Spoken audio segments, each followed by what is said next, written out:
always nappy when I'm on here, man. Give me some angle. Let me get somebody in here.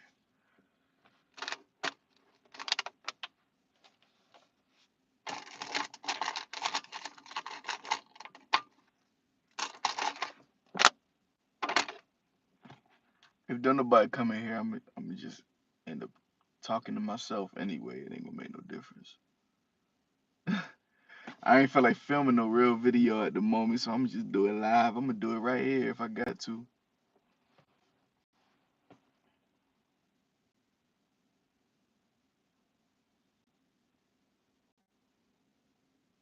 A couple minutes, people gotta see it. Okay, there we go. We got two people in here. There we go. All right. What's up, man? Who this? Admirable. What's good, bro?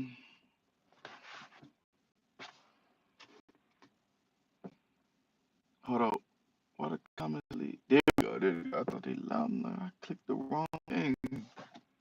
There we go. Who else in here? Three people. Oh, we got three. All right, we good.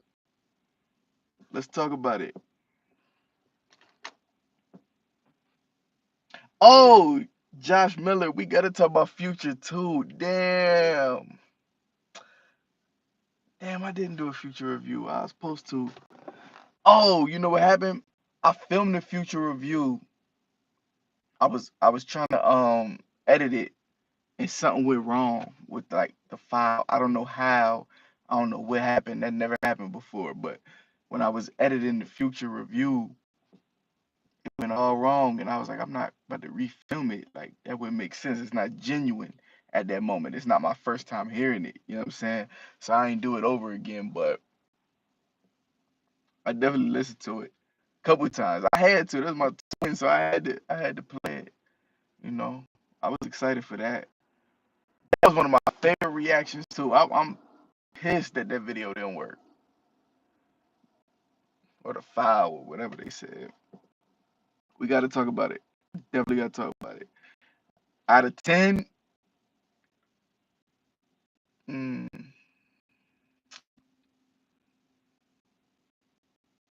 I think I'm gonna get that joint like a probably like 8 out of 10. I ain't gonna lie, that joint's fire. I ain't gonna lie, Future killed that album. I'm not gonna lie, my boy, he did exactly what we was looking for. Like, all right, summertime coming up, that was perfect timing. Like everything he did, it was perfect. And I really like I'm trying to think of the track list. Let me think. Let me think. Hold on, can y'all hear me? Somebody tell me if y'all can hear me because like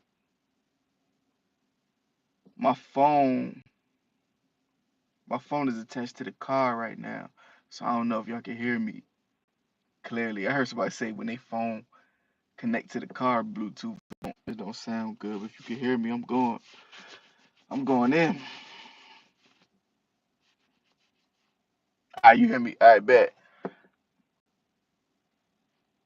Better than How of Life. Oh yeah, yeah, yeah, yeah, yeah. Yeah, definitely, definitely better. The Wizard, the Wizard was like the one that I was like, damn, I really got to compare it to the Wizard. I really like the Wizard. High of Life was a little like a grade below the Wizard. Like it was right below it.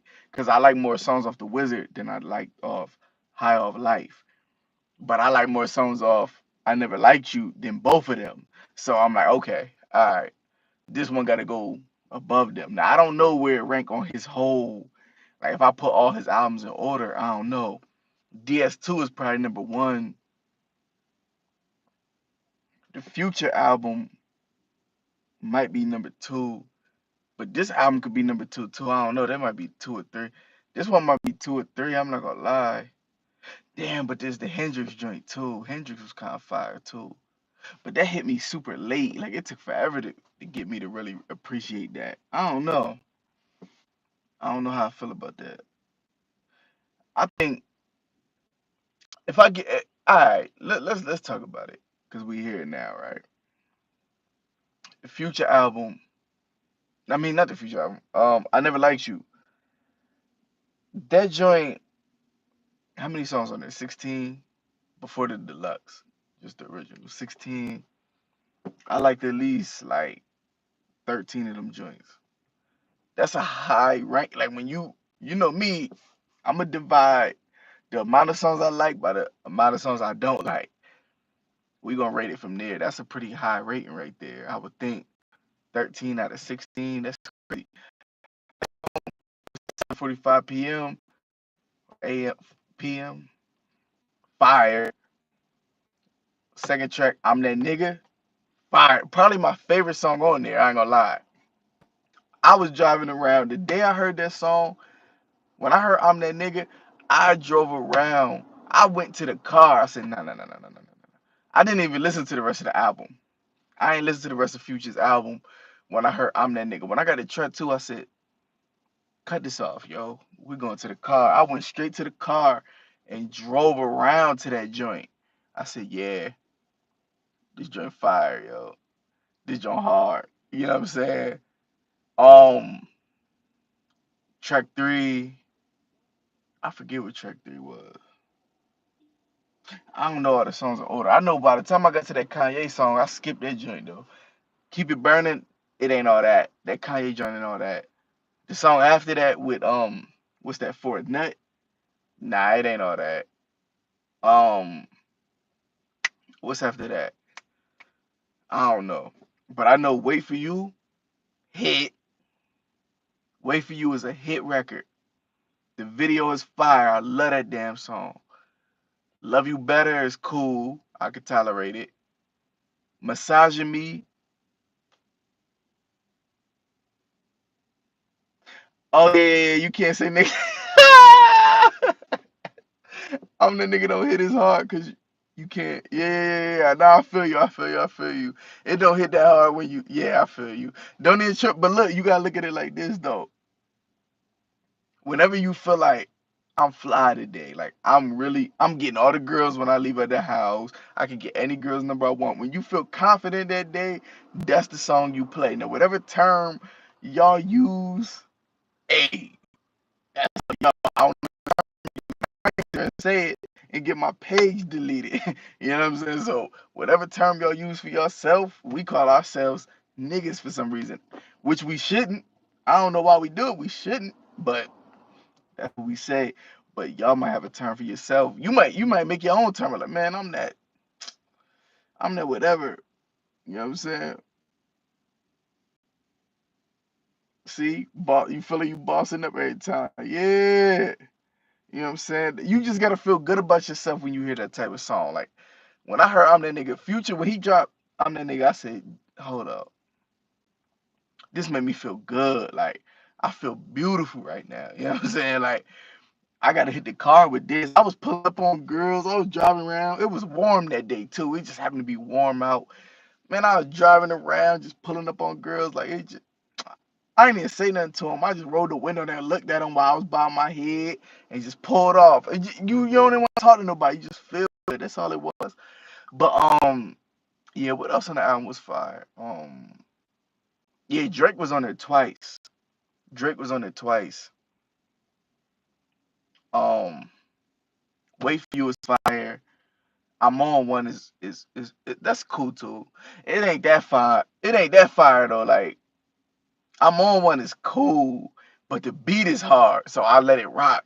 But Drake didn't really say nothing too crazy. It was kind of like a average verse. I ain't gonna hype it up. Future was cool. It worked. It worked. You know what I'm saying? Nowadays people don't understand the art of this type of rap. There's different genres within the genre.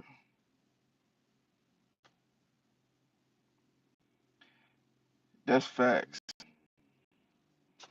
Sometimes you need these type of shit to get yourself. Yeah, not everything. Yeah, that's the thing. Not every artist who drop an album needs a big breakdown and looking too deep into the lyrics. It ain't for that. Some of these dudes put the music out and it's just it is what it is. Like they told you off of first listen, whatever you heard and whatever you got from it, that's what it is. You don't gotta think too deep. You don't gotta go too far into it. Ain't nah, the lyrics ain't that crazy. And Future's one of them artists. You don't gotta think too deep into no Future album. You crazy. Anytime you hear a Future album, it is what it is. It ain't no double entendres, no double meaning to the songs. You gotta. This ain't no Kendrick album. This ain't that. You know what I'm saying? Like I don't really look. Nah, we not doing all that. This is one of them songs you make you feel good, and it could be any song to make you feel good. You know what I'm saying? It don't matter. But Future, I think where Future really hit was the songs that make you feel good. Like I'm that nigga, massaging me, and Future he got money. We don't got money like him. So obviously, when he said these girls massaging me because they know I'm getting these racks consistent, that's different. But you gotta take the music and you gotta really personalize it to yourself. Okay, I ain't got racks, but if I hit the strip club, I'm telling you, I'm walking in with at least $200. You feel me? $200 to me is gonna look like a rack when I get in there. You feel me? So to me, that's my rack. So when I say like these girls massaging me, because they know I got 200 consistent. You say it however you want to. Make it feel like however you trying to, you know what I'm saying? Don't let these rappers make you feel like you gotta be like, damn, they got money. I don't feel like I gotta be like no type of rapper. I take the music and personalize it to myself and put myself in a situation like me. You know what I'm saying? I don't think too deep into that nonsense, man. That's why I respect your reaction. You give your honest feelings. Yeah, I appreciate that, man. I try to give my honest reaction to every album. Um, I ain't gonna be biased with it, or I mean, everybody's a little biased depending on the artist. Everybody got that little bias, but what I'm saying is, I definitely try not to. I know when it's time to overthink it and like really look deep, and when it's time to just listen and just have fun. Like, not every album is supposed to be there. Like when I listen to a Uzi album or a Young Thug album, whatever, it ain't time to really be thinking super deep into it. These dudes ain't talking that crazy. It's time to have fun. You gotta appreciate the music for what it is. Not everybody's trying to be the most lyrical guy of all time. Not everybody's trying to do that. Some people are trying to. Some people want to just make a party vibe. Like, you know what? I'm trying to capture this moment that I feel at this moment. Like, it ain't about thinking too deep. You know what I'm saying? Kendrick Lamar and them, J. Cole, they really think deep into the album. They might take 5 years to put an album out. You know what I'm saying?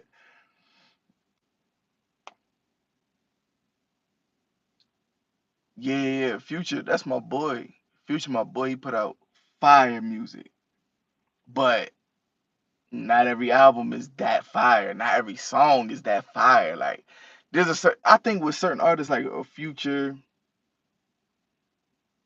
and other people around that lane, I feel like you gotta no matter who it is, your favorite artist, you gotta be objective sometimes. You gotta be like, I ain't gonna lie, this dude kinda disappointed me today. Like I expected this from him, but he gave me this and that ain't what I wanted. Like what is this? Like this he don't never use this type of production. Why would he do that today? He don't never be that whack on the track. Why would he do that today? You know what I'm saying? Like you gotta be objective with it. Not everybody's perfect. Not everybody's gonna have 100% fire albums every single time they drop. That's impossible.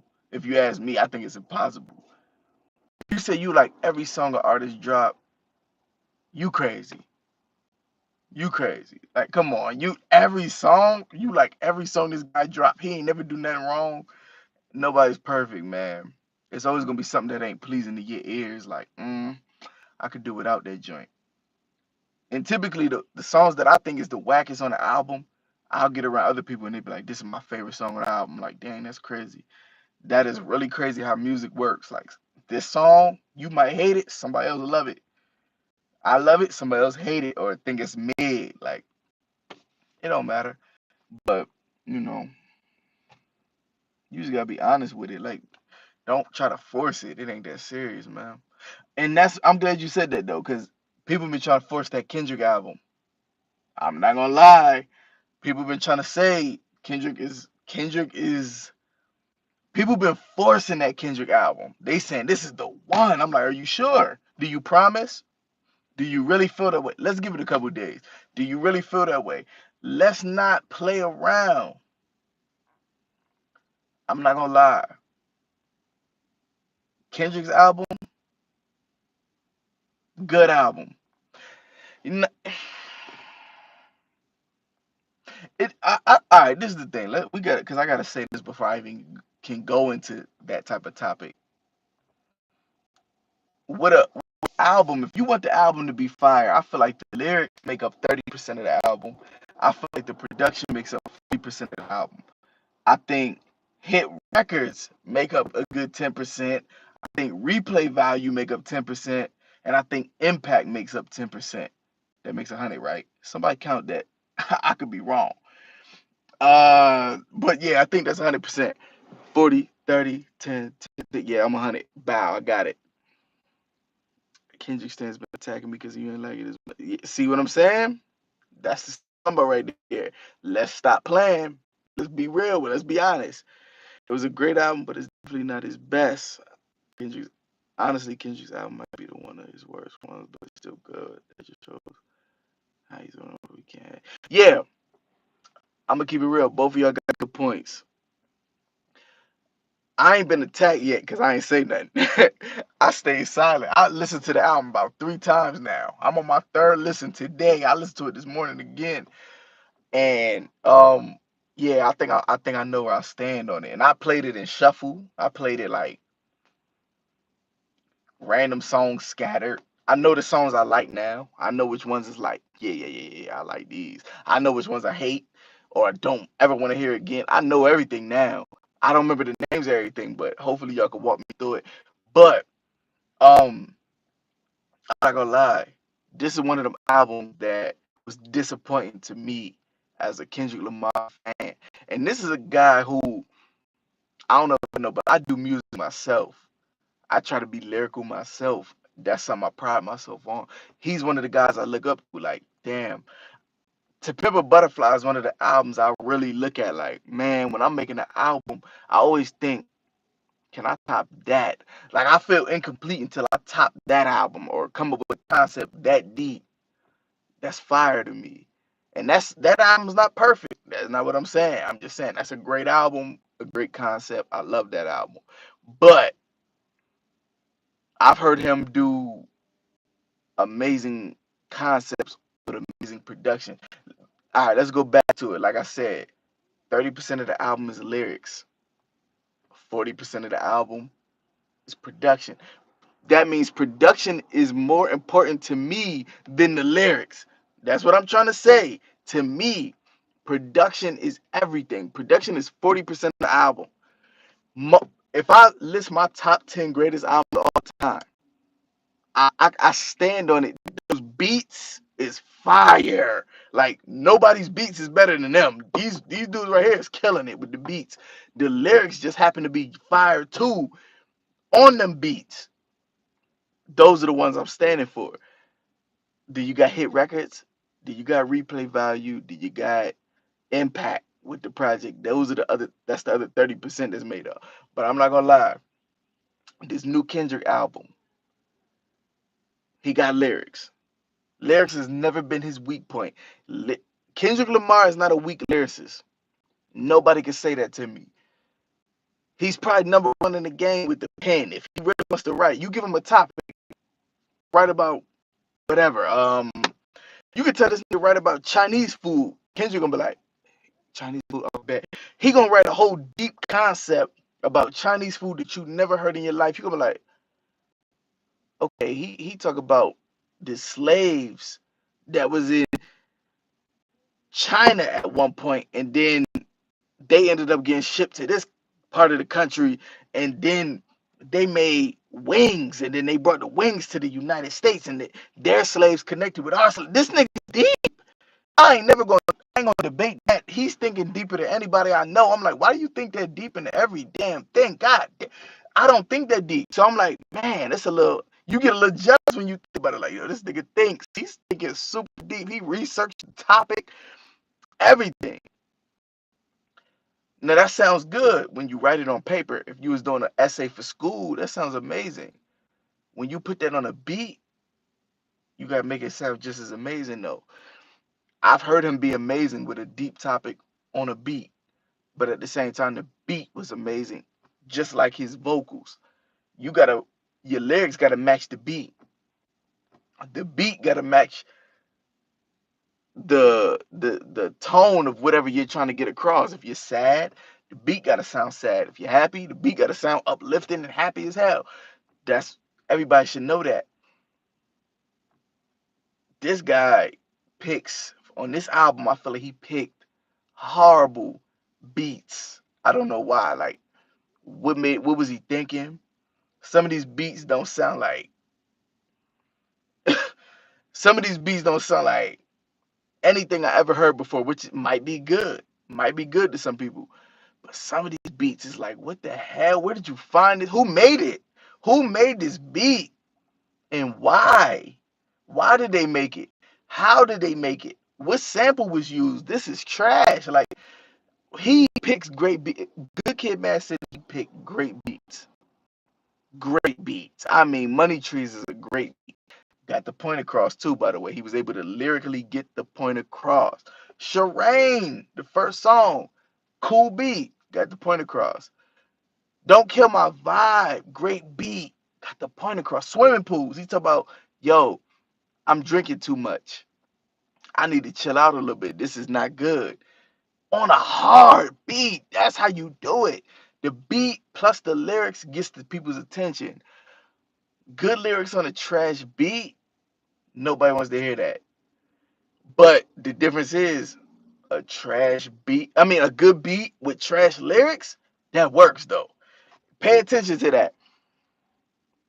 A hard beat with trash lyrics always works. It can work for sure, not always, but it can definitely work. If how many rappers do you know who got hard beats and whack lyrics and you listen to them like this your hard? I can name about 10, 20 artists. Like Young Thug is not a lyricist. He cannot bar for bar, he will lose on any track against most people. At least a Kendrick Lamar or a J. Cole, he's gonna lose. But on a hard beat, Thug is like Tupac. Like this nigga's hard on a hard beat.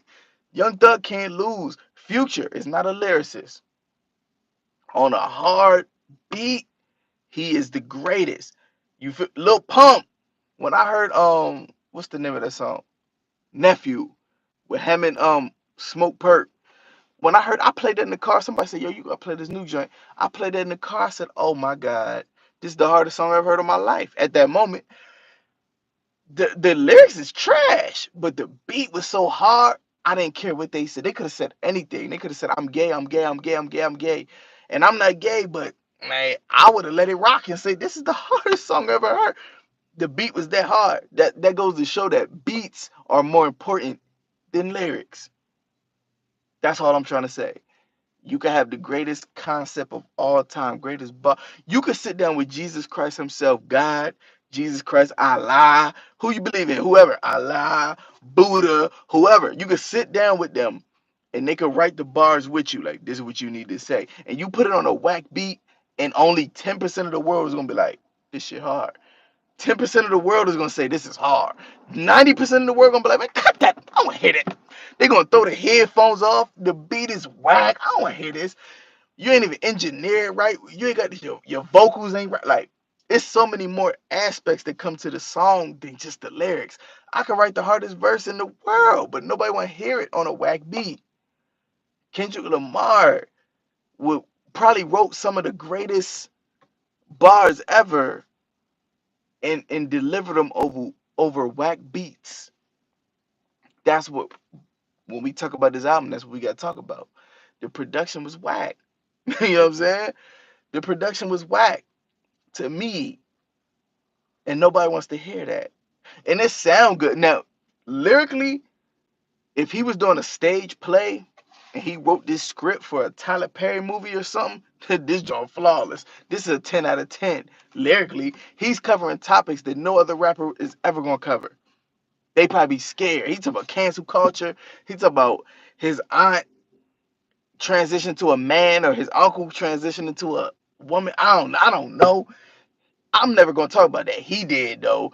He talk about being his mom being molested by a family member. This is deep. This nigga's talking over some of the worst production you probably ever heard. You get what I'm saying? It sound good. Like, damn, you really talking. This is a whole therapy session. But why over these beats though? Why you pick these beats? Like these beats ain't the ones that make me feel it. Like, damn, that's crazy.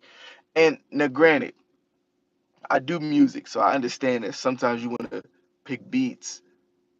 Like if you're trying to talk about something deep, you don't want to pick a hard hitting club banger beat. I'm not saying that. I'm saying like you want to pick a beat that's not too up tempo and too hype that distracts people from the words. I get that. I understand that completely. But you also want to make the chill beat sound hard too. The chill beat should be hard, just like the hard beats. You know what I'm saying? Not as hard, but you get what I'm saying. It should be pleasing to the listener's ear. Like you got to pick the right samples, or if you're gonna sample. Mm, my bad, I had to burp. But yeah, you got to pick the right production for them type of joints, especially them chill beats. Y'all get on them chill beats. It's too chill. Like, dog, I don't want to hear this. Like, what are we doing right now? And that's what I be trying to. That's like my biggest take from Kendrick's album. Like, I feel like he picked some amazing song choices and topics and all of that. I think he has amazing wordplay, bars, lyrics. It's just why would you pick these beats to deliver them? You know what I mean? Songs, some afternoon back. No, Kendrick ain't the type of- Yeah, Damn was one of them albums that I thought he might have understood what he needs to do. Like when he did Damn, I thought Kendrick was gonna do like from there on out. I thought he would always remember I need to have a couple with him. And I'm not gonna lie, I think Kendrick got a couple. Like okay, when you listen to Damn, it's probably only two songs on there that you really bumping in the whip. You probably only listen to DNA and Humble. them the two, them the only two club banger type joints that you could play. Hard hitting joints in the whip. So I mean, I don't never expect to play a Kendrick album in the club or turn up to it or have them hard hits. But them probably the only two songs you go back to, except for Loyalty. I like Loyalty with Rihanna. That's a good one. But them is hits. All three of those songs is hits. Humble, DNA, Loyalty, hits. He knew what to do. Look at Mad City had them hits on it. Backseat freestyle, Don't Kill My Vibe, Swimming Pools. Damn, Poetic Justice. Damn, he had like 4 or 5 on there. Another one, Money Trees. That's your hard. Yeah, see when he know what he's doing, when he get the right them hard beats and still get the topics across, he can't lose. This one he really love. Oh, it's a car. Yes, that's a slap. These are them joints you play in the whip. I even like God. This what God feel like. Yeah, they joint hard. Like he had them joints, but why you ain't why you ain't do that this album? Now this album he got. Hold on. Let me read this. I'm a Christian. I thought that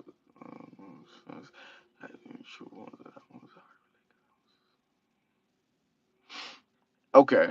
I'm Christian too. I definitely understood the vaccine bars and oh, I said the wrong word. They said you get you get a strike when you say that word. Excuse me. I ain't here to tell nobody nothing.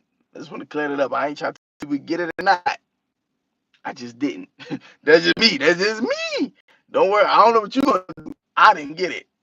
Don't plan on it either. But that ain't for nothing else. Hey, I gotta say what I got to say. I ain't going into that. But yeah, Kendrick was speaking facts on the album. He definitely was speaking facts. But we're gonna go into that. We're gonna go into that. because I ain't gonna lie, I don't like blasphemy on albums. I have a huge issue with that. As a Christian man, I believe Jesus and believe that Jesus died on the cross for our sins. That's what I believe in. That's me. You don't have to, but that's just me. I believe that nobody should portray to be Jesus because you're not him. You're not perfect. Now I get Kendrick was trying to say, I'm not your savior. I can't be that. I get that and I respect that. Tell the people that I'm not your savior. Because a lot of people look at celebrities and be like, this dude can help me through my depression. This dude is God to me. This dude is a celebrity, so he's better than me. No, nobody's better than you. You know what I'm saying? That's what you supposed to know that. But a lot of people don't. And I appreciate Kendrick for saying that. But at the same time, Kendrick put the crown of thorns on his head. Kendrick on the N95 video was floating above water like he was on the cross, like he was Jesus. Now I get it. If he's trying to say I'm not Jesus, say that. But he's portraying it like he is. Like I think I'm just as close. He's saying God is speaking through me. These is God's bars. Like if you don't like my album, then you don't like God. Like whoa. Whoa, buddy. Hey, slow up a little bit. Now I get it. I feel like God can use anybody to portray a message and God talks to you through other people sometimes. It might be a message God had for you that he'll take your best friend to call you and randomly say this random line or some reason. That happens. But Kendrick is acting like I know God is talking through me. I don't even know it. I might have been talking, God might have been talking to me through some of my friends. They never told me, listen to me. Put their hand on my shoulder and told me, listen to me. God is telling me to tell you this. They don't know. It sounds good in the moment, but do you know that for a fact? Mm. Maybe if it's something I'm going through in life at that moment, it might hit me. But Kendrick is telling you, yo, these are God bars. God told me to say this. I'm like, are you sure? Some of this stuff ain't all the way right. You know what I'm saying? Like, I don't know. I don't agree with every little thing you said. You feel me? So I don't know. Kendrick was a little cocky with it. Kendrick put the crown of thorns on his head. These people got bashed for acting like they was on the cross in the past. Remember Nas "Hate Me Now" video with Puff when they was sitting on the cross like they was Jesus? Yeah, people said that. No, don't do that again. They got mad at them. People said that about who else did that? Kanye magazine cover. Kanye had the crown of thorns on his head. They said Kanye's tripping. He think he Jesus. Kanye said I'm Jesus, and they still let that rock. I didn't agree with that. You're not Jesus. You're nowhere near Jesus. You do everything wrong for real, for real. Not the music is great, yeah, but you ain't my savior or nothing like that. You didn't save my life or nothing. You didn't. You ain't that deep into the like. You didn't lead me to Christ or nothing like that. You just put out cooner. Kanye and Kendrick do the same thing most artists do. Let's keep it real. They say they act like they Jesus, like they leading you to God or something and gonna get you into heaven or something. Nah, baby, you not getting me into heaven.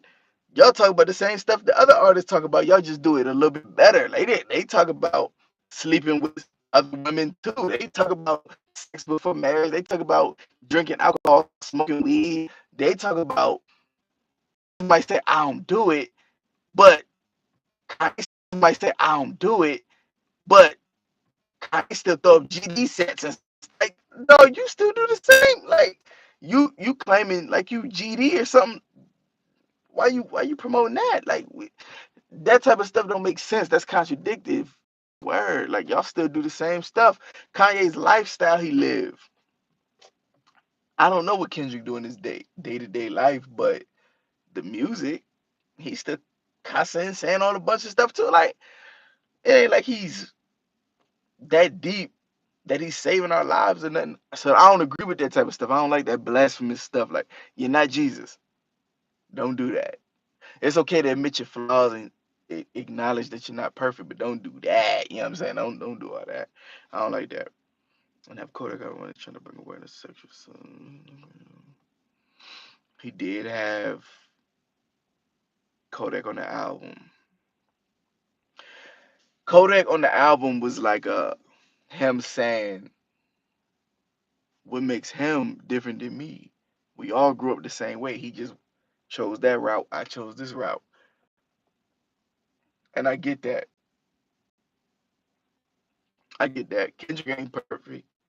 Kodak ain't perfect. You know what I'm saying? I understand what he was trying to say, but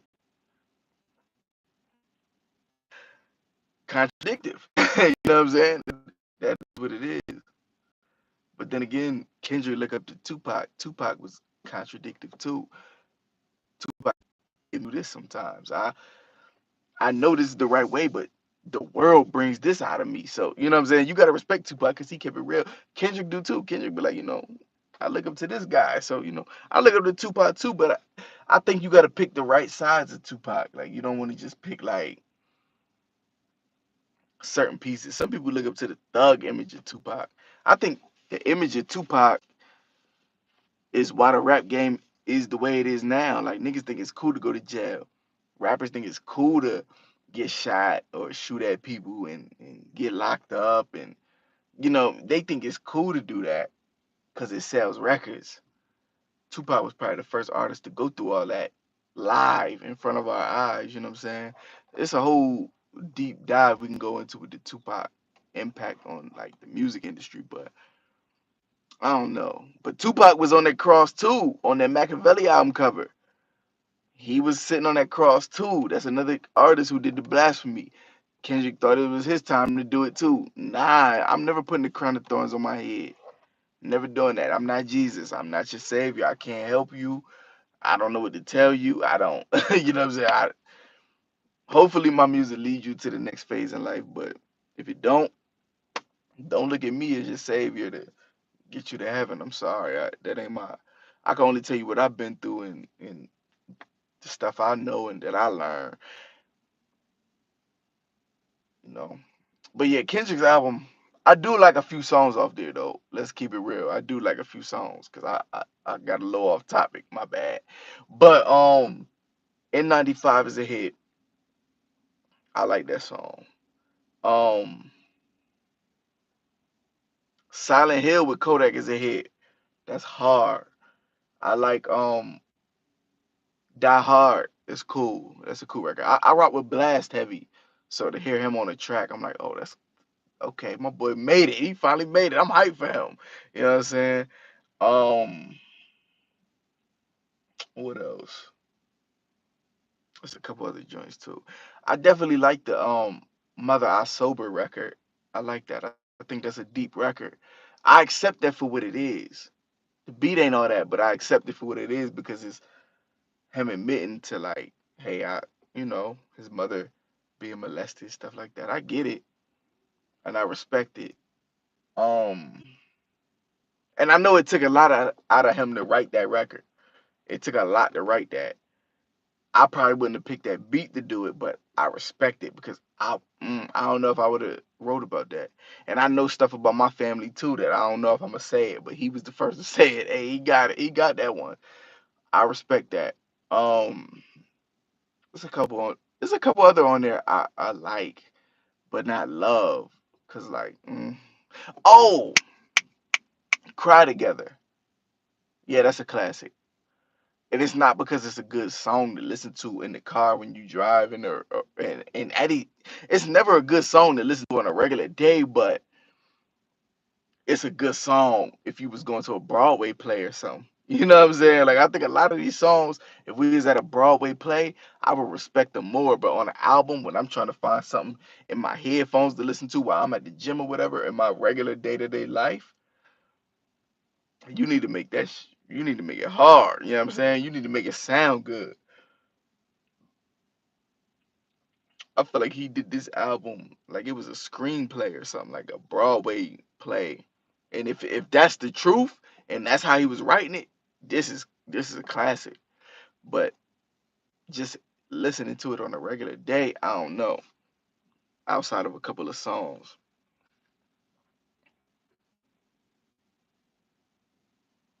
Bean Overload Plug. I'm trying to get your name right.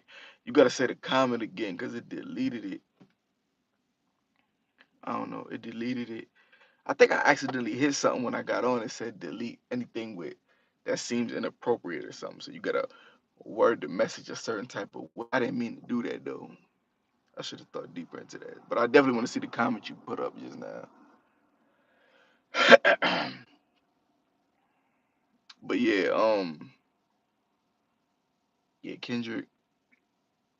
I think he put a good album out, but not great. And I expect great for him. And a lot of people are saying he didn't worry about too. He didn't look too deep into the production because he was trying to get the bars across. He wants you to listen. I'm like, yeah, he always wants you to listen. He always do that. He always do that. But he picked better beats in the past. Why he couldn't do that this time? That's all I'm saying. You know what I'm saying? And after 5 years, I would think you gonna come with the greatest beats ever. Like 5 years, you have 5 years to master. Like you could call any producer in the world, like, yo, I need a beat so amazing that nobody else ever had a beat like this. And I'm gonna rap this amazing over it. He didn't do that. Kendrick said, look, give me whatever you got. Some of these songs, and by the way, some of these songs sound like songs that could have been on old albums too. Some of these tracks could have been on old albums. There's a couple tracks on here that sound like they could have been on Damn. There's a couple tracks that sound like they could have been on To Pimp a Butterfly, Good Kid, Mad City, Section 80. Couple beats sound like they could have been on all them albums. So I feel like all the albums he did led up to this moment, and I understand that. You know what I'm saying? But I don't know. If I had to rate this album, I ain't gonna lie. At this point, I give it like a 6.5 out of 10. Kendrick's album, to me, at this point, gets a 6.5 out of 10. And that's being respectful. Could go lower, but I ain't gonna worry about the production too much. That's when I stop focusing on production. Like, okay, don't worry about that. I mean, when I take that aspect out of it, 6.5 out of 10 sound like about the right. Yeah. I'm trying to think who else dropped in the last couple weeks. Oh, Jack Harlow. Yeah, Jack Harlow. His album was good. It just wasn't great. And I seen a lot of people hyping it up like it was about to be the one. Like this dude is about to be the next big thing. But when you hear the album, it's like, no, it's good. It's good. It sounds like a Drake album, to be real, like an old 2009 Drake album. Like when Drake was first starting, it sounded like that type of album. But not as good. Not as it's not executed as well as an old Drake album. You know what I'm saying? But I like the song with Drake though. That's the only one I really go back to. Young Harleasy, what's that? The intro or something? That was alright. The beats was all okay. Nothing was really whack. It was all good. Like it was good. It was mediocre though. It was just like mid. Like it's okay. I could tolerate it if it come on. I won't really skip it, but it ain't the greatest album I ever heard in my life or nothing like that. You know what I'm saying? But I ain't gonna hate on him. A lot of people hating on him. What album got 7 out of 10? It has highs and lows. Which one? Kendrick or you talk about Jack Harlow? Because that's what I'm talking about right now. Kendrick album, I give it a 6.5 out of 10. You know what? If you round it, 6.5, that'll round to 7. Yeah, I can get that 7 out. Oh yeah, Kendrick. Yeah, yeah, yeah, yeah. I can get that a 7 out of 10. I'm gonna rock with you on that. Out of 10, 7 out of 10. Because I do like some of the songs on there. Some of them got really good beats. It's just, I, I guess you just expect a little bit more. You expect more, but I rock with it. I rock with it. I'm not mad at it. But it's not going against To Pimp a Butterfly, Good Kid, Mad City, Section 80, um, Damn. It's not, you know. Jack Harlow, 4 out of 10. Yeah, like I said, it's a cool album. Not great. Not great. I wouldn't even say good. I would say it's cool. 4 out of 10, 5 out of 10, one around that range. Yeah, because I only go back to the Drake song. That's the only one I go back to. Churchill Downs is a good song, but like I said, the album sound like a old fake Drake album or something. Like Drake is even done with that style. Don't even go back to that. Like, why would you do it? Like, I don't know. That white boy definitely looked up to Drake. He definitely looked up to Drake and said, "Yo, I'm gonna make an album just like Drake would have in 2009 and 10 when he was first coming up." We don't need that no more. That was good in 2010. We don't want to hear that no more. Like Drake is so much better than that. Kinda, kinda, because that's another topic. But Drake, he ain't been pushing either. He been staying in the same place for the last 5 years. You know, like you don't want to grow a little bit. You don't want to give us a concept album where you're really going deep into topics or whatever. You know what I mean? Kendrick. I mean, like Kendrick do, Cole do. They pick a topic. They go into it. Drake. Drake don't even push the envelope forward. Like he just be like, man, what y'all say? Y'all like when I talk about women? Give them 10 more of them. Like, no, nigga, talk, what's going on in life? Like, talk about you. Like, give me, I mean, give me a concept album or something. God, leave. Drake don't even care no more. He like, man, I'm gonna just do what make me comfortable. That's a nigga who got comfortable. He got his position in the game, became number one, and got comfortable.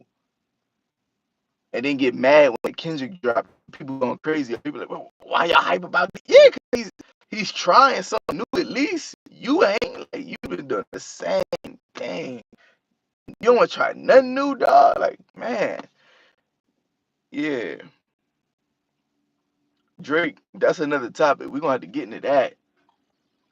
There we go. Hopefully I'm back on. Yeah, there we go. The timer going back. Yeah.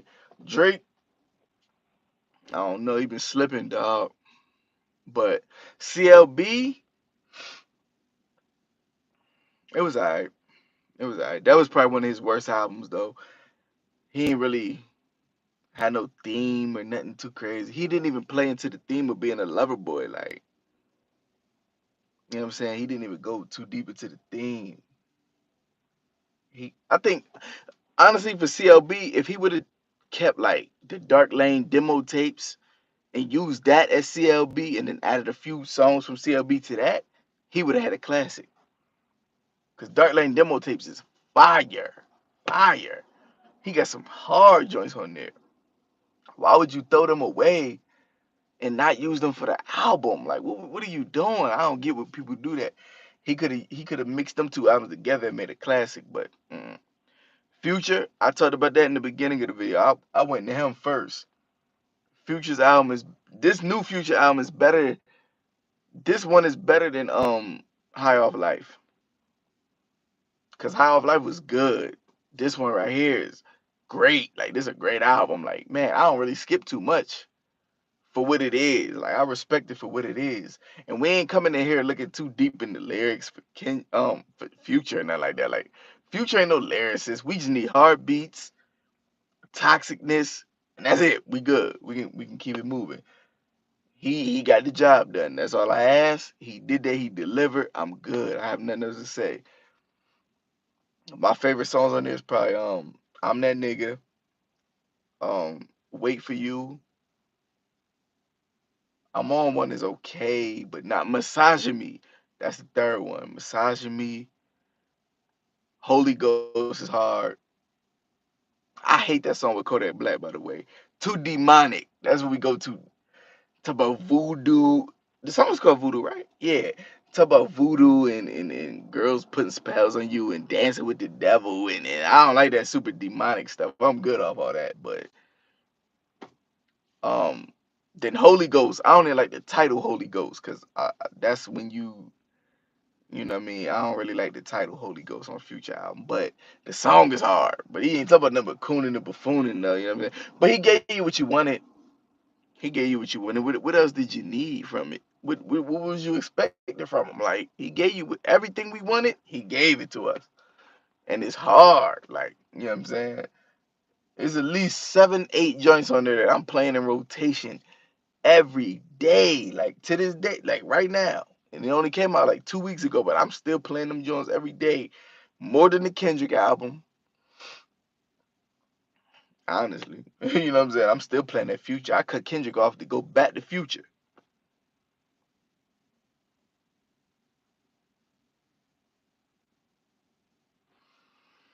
Like I said, Jack Harlow his album is good, cool. His album's cool. Like it's a cool album. I wasn't hating on it. I think what messed him up was people was so hype about it. They was like, "This, he's the one. He's the one. He's gonna be bigger than. He's gonna be as big as Drake." I'm like, "Are you sure?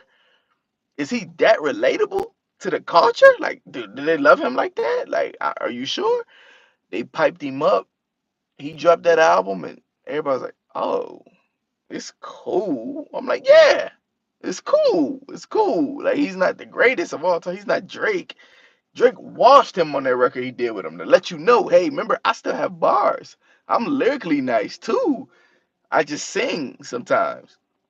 That's what Drake do. Jack was like humbled on that album. Like he tried to make a fake Drake album, if you ask me. I think um I think Jack Harlow tried to make a Drake album. Like whatever he thought Drake was trying to do in 2009, he tried to come back with that. Drake don't even do that no more. Like I said, Drake don't do that no more. Drake like, man, I'm over that style. But I can still kill it if I got to. I mean, there's always gonna be Drake's style because he bodied it, but come on now. We over that. But Jack Harlow album was alright. It wasn't great. It wasn't nothing that I'm crazy over. But I thought it was decent. I thought it was a big album for, is that his debut album? I don't know if it's his debut or just like a second album. I don't know yet. I just know this is the one they really hyped him up with. Like, yo, this is the one right here. So I don't know.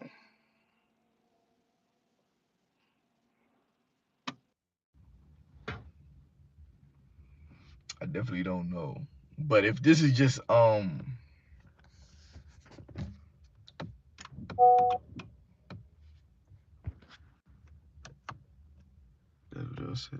they say this is his debut album. Okay.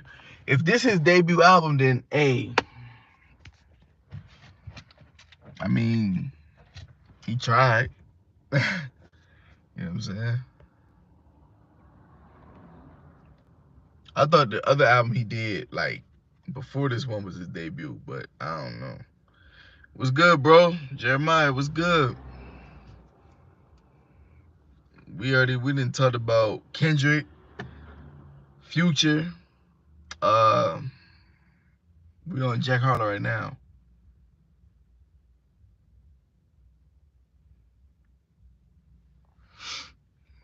Jack Harlow album was alright though. I don't know. It's alright. Like I said, it sound like a Drake. It sound like a off-brand Drake album. It's a little hot in this car. I ain't gonna lie. Hop out for a second.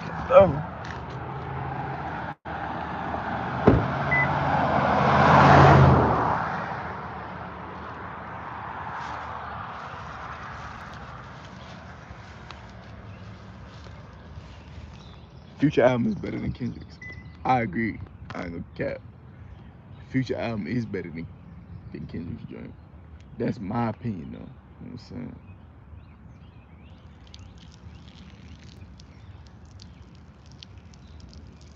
I definitely agree with that.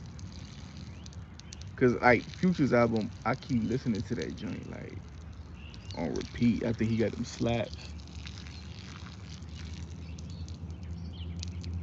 Damn, there's a lot of people around here. Yeah, Future's album, I listen to that joint. I think Future right now got the album of the year so far.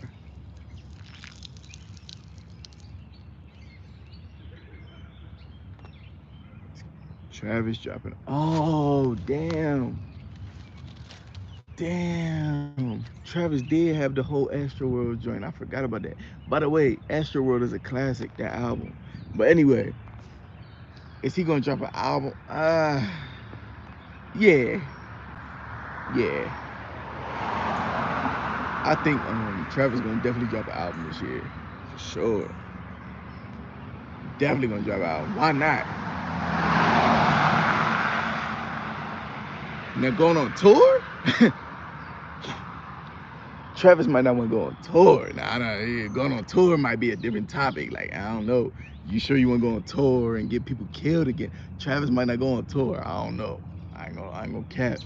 But I definitely think that he's gonna drop an album for sure. I heard he got a tour date coming up. He about to go at some festival. He about to come out for his first appearance. Why not? I mean, some of that wasn't his fault, but some of it was his fault. I don't know. It depends what conspiracy y'all want to go with. I believe that it definitely. There we go. All right, we back.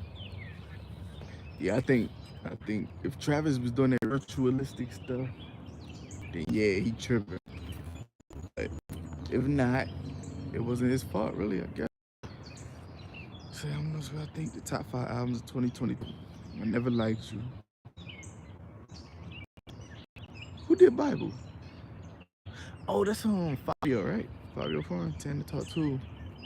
Tana Talk, is that that's one of them Griselda dudes, right? I can't think of which one at the moment. It ain't, is it Benny? Benny the Butcher?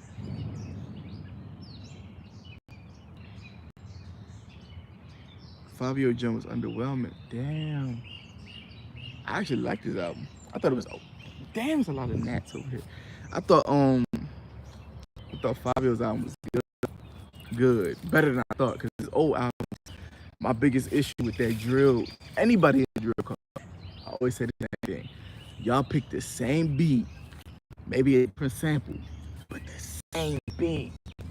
Oh my God, it's the same beat 30 times. Like, I don't want to hear an album of 10 tracks with the same beat. Give me something different, dog, please.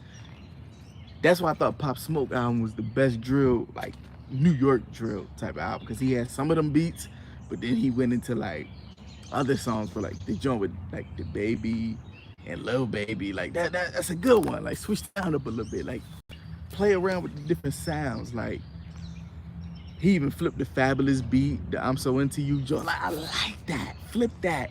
And then come back to the drill beats again. That's okay. Like, switch it up. These niggas pick the same drill beat, same tempo, 10, 13, 15, 16 tracks in a row. I don't want to hear that. I'm good, buddy. But, yeah. Fabio album was actually cool. Still had drill beats, but, I mean, I like to Say My Name joint. I like to Say My Name joint because that's one of my favorite Destiny Child songs. And when I get in the car, girls love that. They hear that little sample, they be like, "Oh, what's this?" They turn it up. Girls love that joint. Like, yeah, that's one of the ones right there. But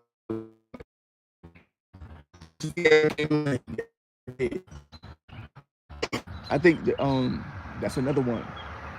They gave him to Jack Harlow. They gassed him up. They told him this is the best album he did. They told Pusha T this is his best body of work.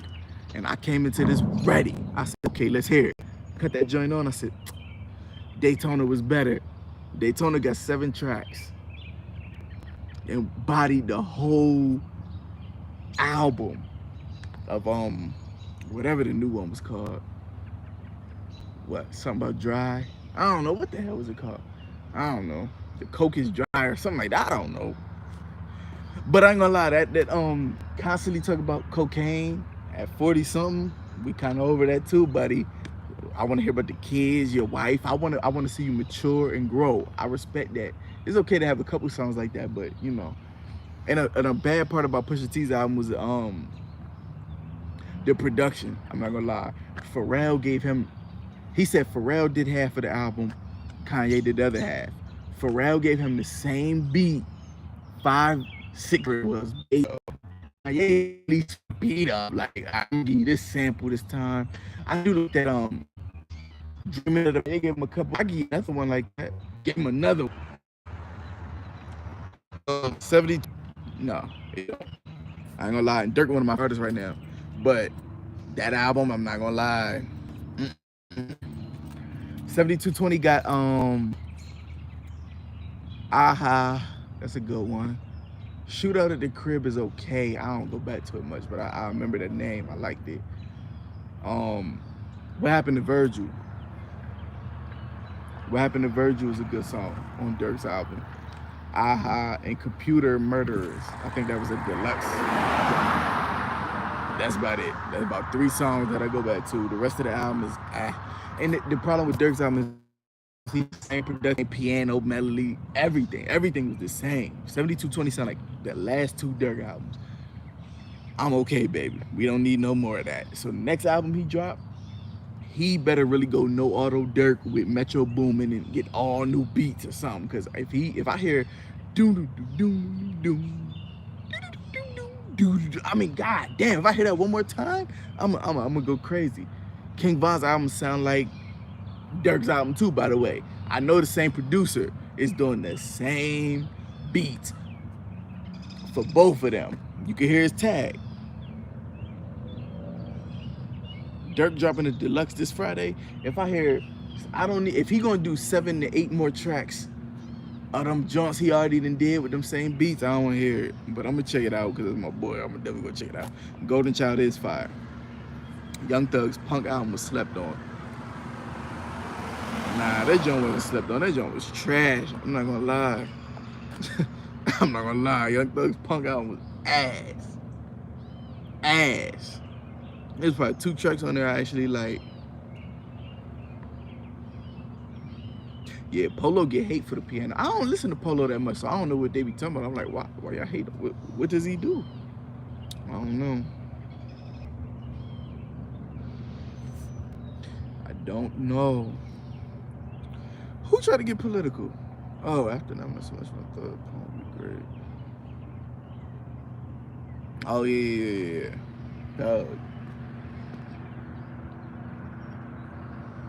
Thug locked up.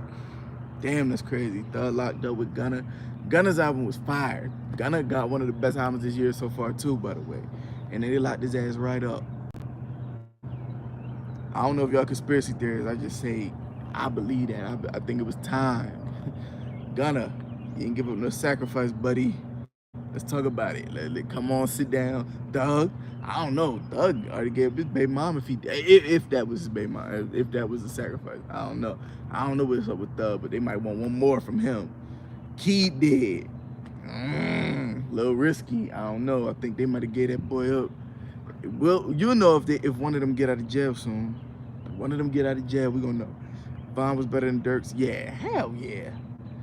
You know what? The only reason I was a little underwhelmed with Von's album was because I heard so many of them snippets already, leaks all over YouTube. It didn't excite me that much when I heard them. But if I would have heard them for the first time, I would have been like, oh my God, this is amazing.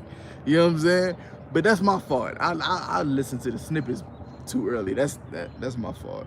But definitely, if I'm basing it off of if I never heard these snippets, would I really still be hyped? I would definitely be hyped.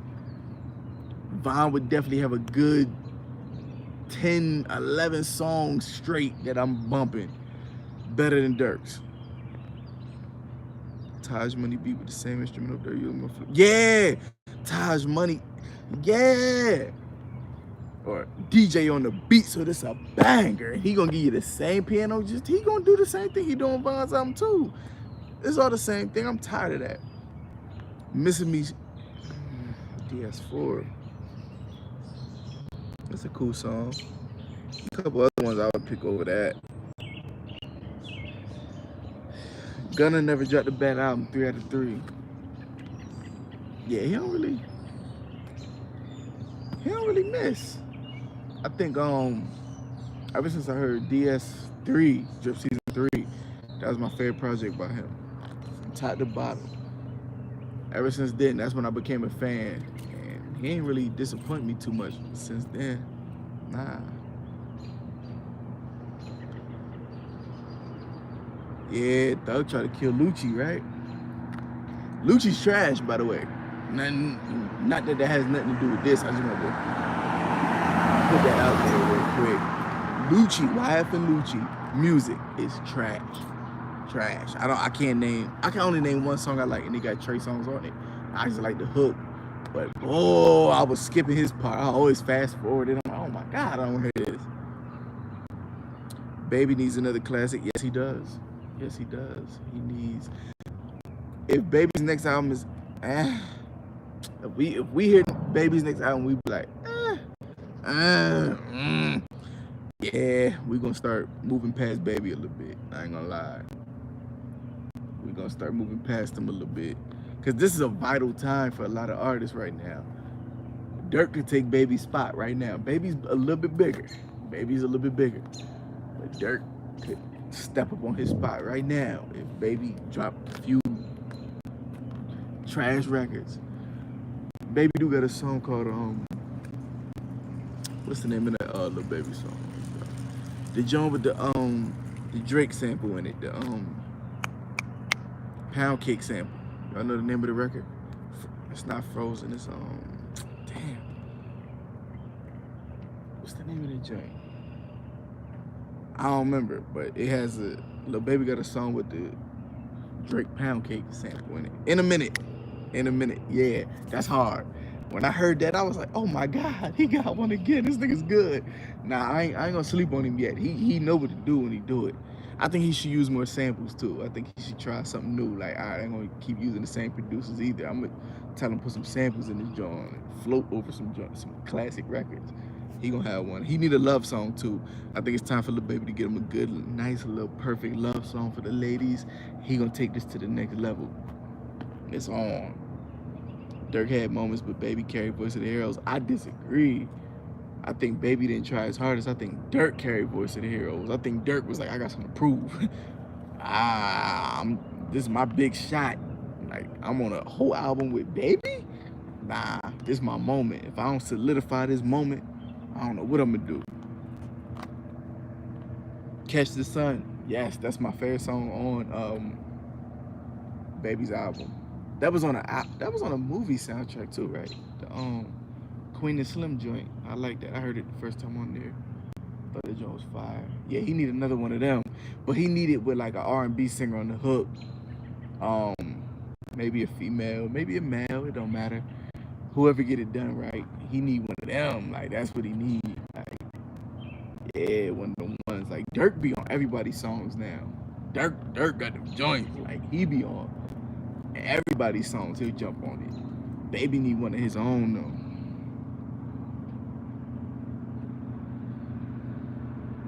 See, Baby admitted that. Voice of the Heroes was ass, by the way. Yeah. You call it mid. Okay, yeah, mid. We'll go with mid. I ain't gonna say it was 100% trash. We'll go with mid. There was a couple songs I liked on there, but out of the amount of songs that was on it, bad ratio. I like a couple. I like 3 or 4 songs that I still go back to, but I don't want to hear the rest of the album ever again. I wouldn't feel bad if I don't. But yeah, Baby admitted he keep all his best verses. Yeah, I could tell. I actually felt that way with both of them. I think that's I think both of them kept their best verses. Like, Dirk knew his album was coming up. He was like, I give him my best verses to Baby to boost him up a little bit. I'm gonna save them for 7220 if he could. He could have put Aha on that album. Well, no, he couldn't, because he was beefing with that. But songs like that, you get what I'm saying? Like them up-tempo joints where he really going in, like, yo, this nigga killing this. He could have put that on Voice of the Heroes, but he didn't, because he knew, this ain't just our names alone. That's the iffy part with like artists. I feel like when they know that their name alone is gonna sell records, they don't even bother putting their best foot forward into the album. You get what I'm saying? Like Drake and Future, What a Time to Be Alive. They both knew my name is so big. Both our names are so big. We don't really gotta go that hard with the album. Like, we don't gotta rap our best or pick our best beats or nothing like that. We don't gotta do all that. Our name alone is gonna sell records. And they're right. at least 100,000 of them records is gonna be sold just off the strength of who y'all is. So we don't really gotta do too much, you know what I'm saying? So they can half-ass the verses and the beats and everything, and you know, it's just a money play right at that point. I understand that. Dirk and Baby did the same thing. They knew both our names are so big right now. We so popping in the streets. We can go on tour with this. We could put a whole album out like this, and we good. And they was right. They went on tour. They got the money for the album. They moved on. They said, all right, back to the regularly scheduled programming. If I said that right, I don't know if I said that right. Don't listen.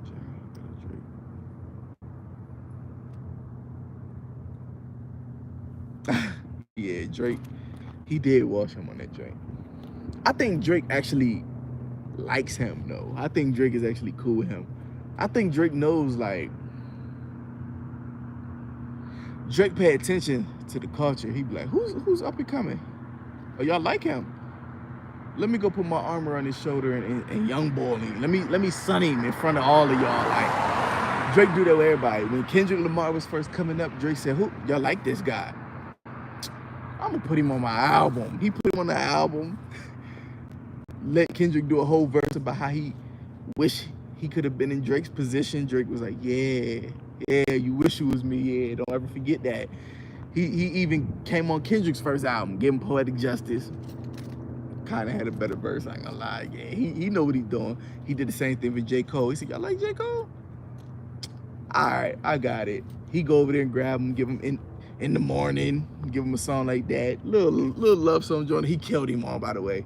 Drake's verse, yeah, he knew what he be doing. He be like, yeah, I'm better than this nigga right now. I ain't gonna lie.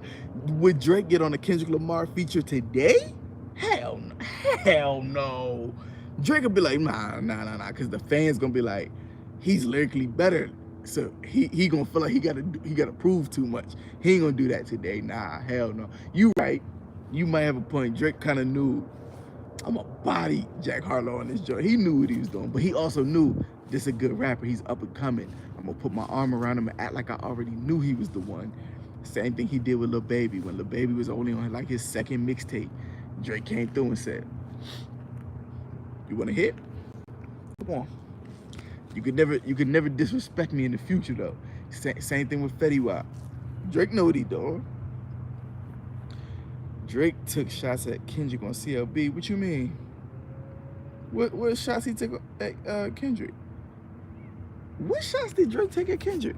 I think Kendrick on that Baby Keem joint about smoking on top fives. Smoking on top fives.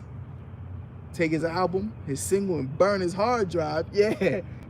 Kendrick knew what he was talking about. He was like, I don't care who your name is #1 on the list. I'll wash him right now if you bring him to me. Kendrick will.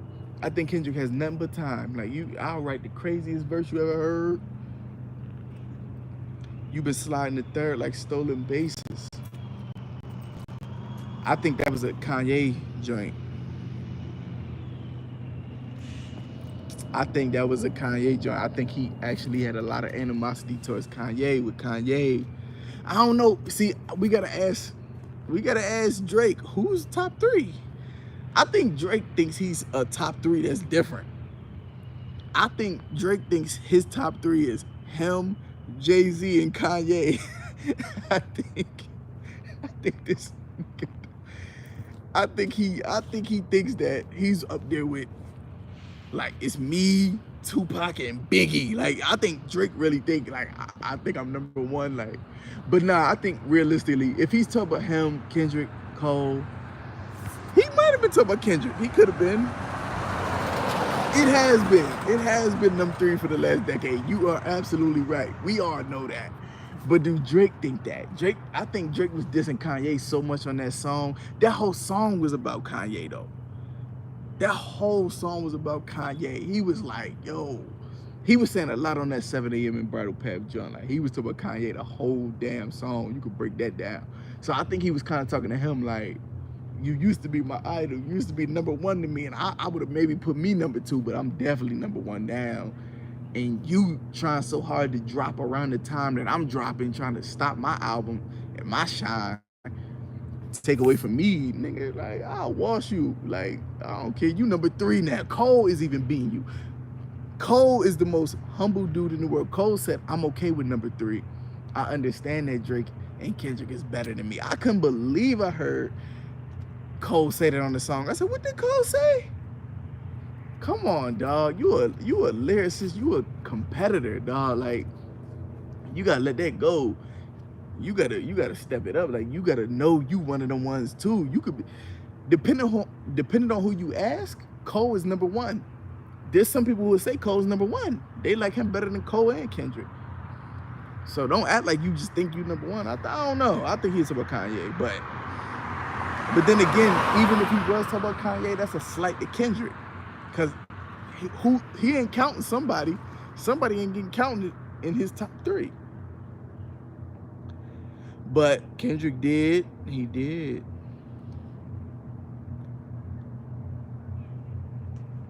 Cole was speaking facts on False Prophet. He was definitely tough. Kanye was tripping. And Kendrick did throw shots at Drake on the album. He definitely did in the past. I think he did on a couple albums. I think on King Kunta, on To Pimp a Butterfly, he said, but a rapper with a ghostwriter, what the hell happened? Like, yeah, he told you he don't respect Drake as a lyricist. His pen game, he don't respect it. He told you. He told you straight up. So I think Kendrick, no, I don't respect that nigga. Like, I'll wash him. I don't care who helped him write it. Yeah. Kendrick did on this album too. When Kendrick and Kanye got back together, he was like, that's surprising to me. Maybe I'm not that forgiving. I don't get it either. I'm not gonna lie, I'm not that forgiving either.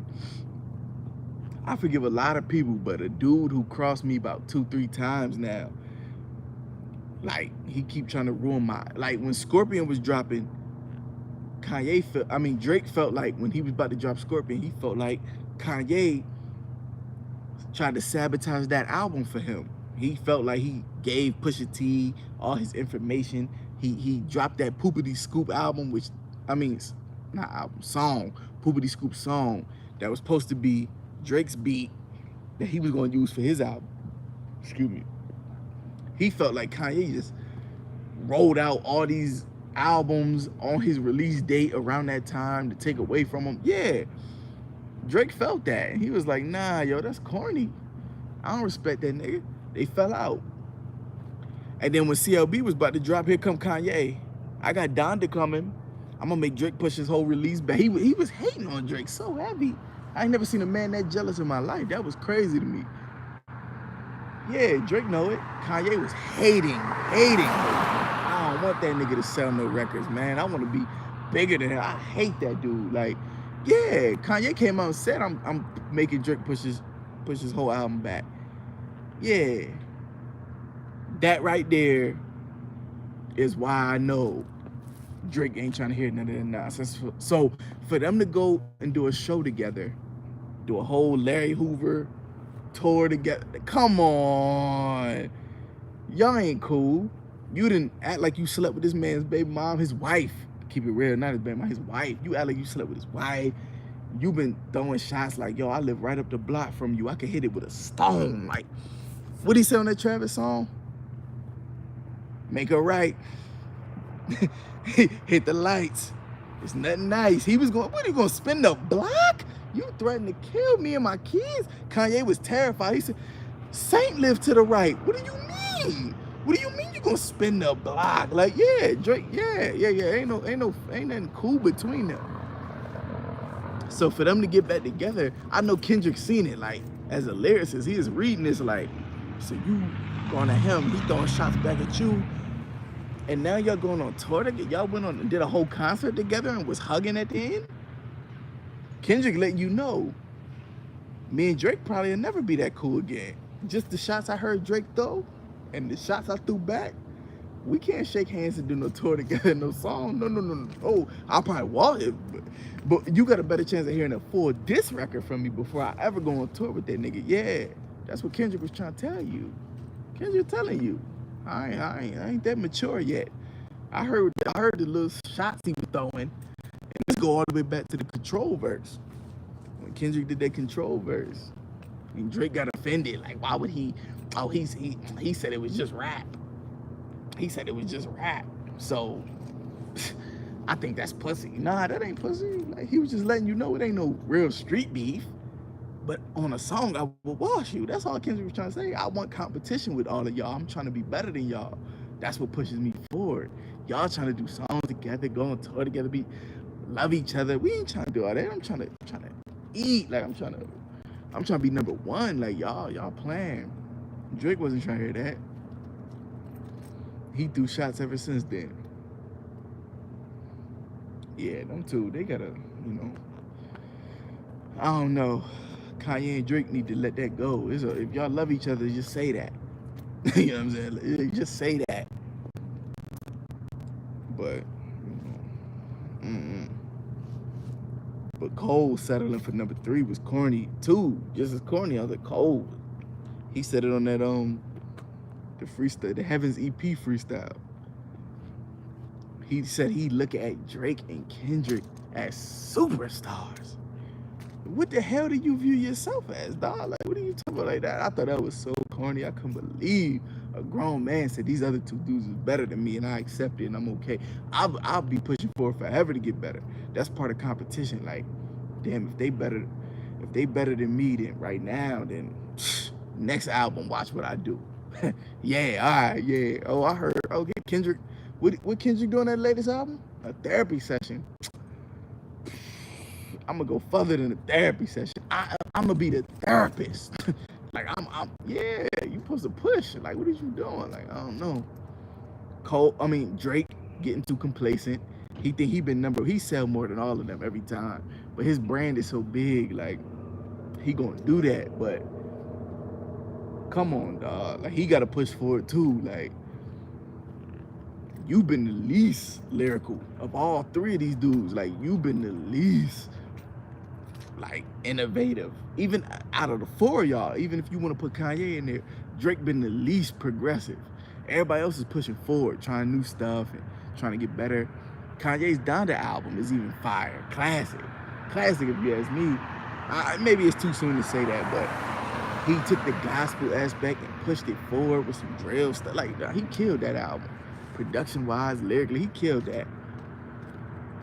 Drake album, CLB, I'm listening to him like, come on, man, these throwaway songs, like, you ain't even trying. You need to try harder. I want Drake to do a full concept album. Like, this next album is the one. Like, I want to rap. I want to talk about real topics. Like, you know what I'm saying? I don't know. I don't have too much confidence that he's going to do that. And that's the only issue I got with it. And he was my favorite for the longest. Out of the 3, Drake was always my favorite. But because I felt he was the most relatable. But even at this point, and he said it on the Jack Harlow song, he said, I'm getting so big that my music is becoming unrelatable. Yeah. You so popping right now. This nigga got so much money, he can't even talk from our point of view no more like he used to.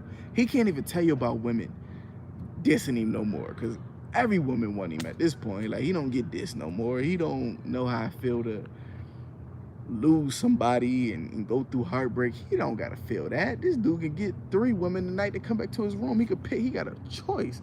Like, yeah, it's different now. Like, he don't really, you know what I'm saying? It's not the same. And that's where it become unrelatable. And that's, you gotta find a good place to go back to, though. I think Drake need to tell us about his childhood. He need to go back and talk about something. Like, I think there's something in him he could talk about. Like, I'm not gonna lie. I think he tried to pull it. He play it like he got it all together. Like, I got it all figured out. I'm that nigga for real. But Drake don't be. It's something he going through. Like, damn, I ain't gonna lie. I'm a little depressed. I feel like, you know, I'm stuck in this place. I feel like I gotta please too many people with my music, but I'm not. I feel like my mom is going through this. I gotta like, it's so much he could talk about. I'm scared to be a father. I'm vulnerable. I'm not gonna lie. I feel like I'm a fail. I feel like I wasn't there for him the first year. I was denying him. Like, dog, you can get so vulnerable with these topics. He could go in, but he don't. He just keep it at girls like girls where I'm from. Girls love girls. I get bitches on bitches. You know what I'm saying? Like, yeah, we good. Like, nah. We don't want to hear about that. We know you get the hoes, but we want to know, what else do you do, though?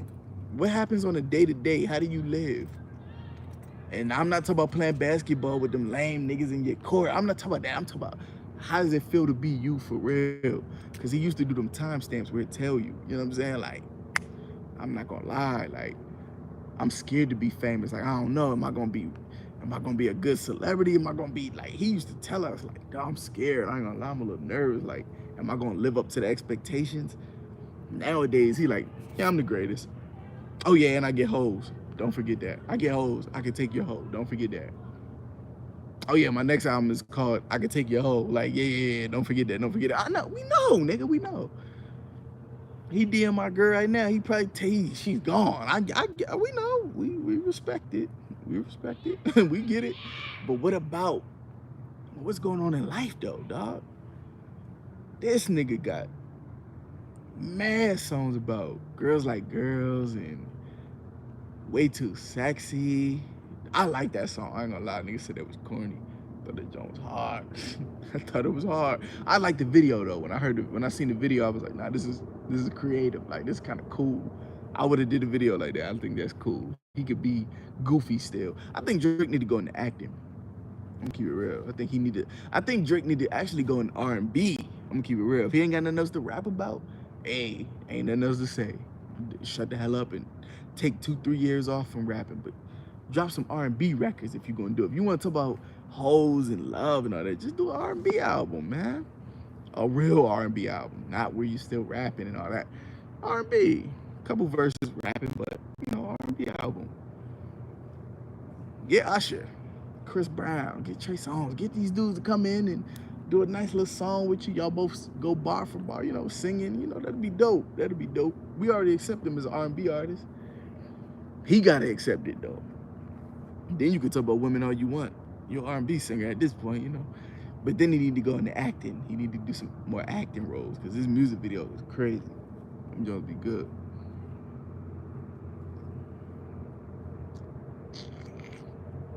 Who else did to talk about, man? I'm trying to cover everything. I ain't been on here in a minute, so who else I need to cover? It was somebody else I wanted to talk about, but I can't remember who it was. I had somebody written down. I just can't remember who it was. Oh, by the way, I'm standing in the middle of, it ain't really the hood. I'm a couple blocks from the hood. The hood is up that way, you know what I'm saying? Like, I go a little further up. I probably wouldn't be standing here right now. I'd probably be in the car, driving past very fast, you know what I'm saying? But I'm standing live in the middle of the street, trying to get under the street light. Just cool as fuck. The Weeknd's album, yeah, that joint's trash. I ain't gonna call it trash. It wasn't for me, because I think there's a certain lane of people who will appreciate that techno music. Some people like techno. Yeah, that's the one. When you go in the club, in them clubs, I don't go to them clubs. No. When I get outside of them clubs, I hear that music playing. I'm like, what they? Oh, no, we out, bro. We going up the block. We gotta go to the hip hop club. Yeah, no. I'm cool off that. All them pop records, cool off it. That ain't, I don't like the Weeknd in that sound.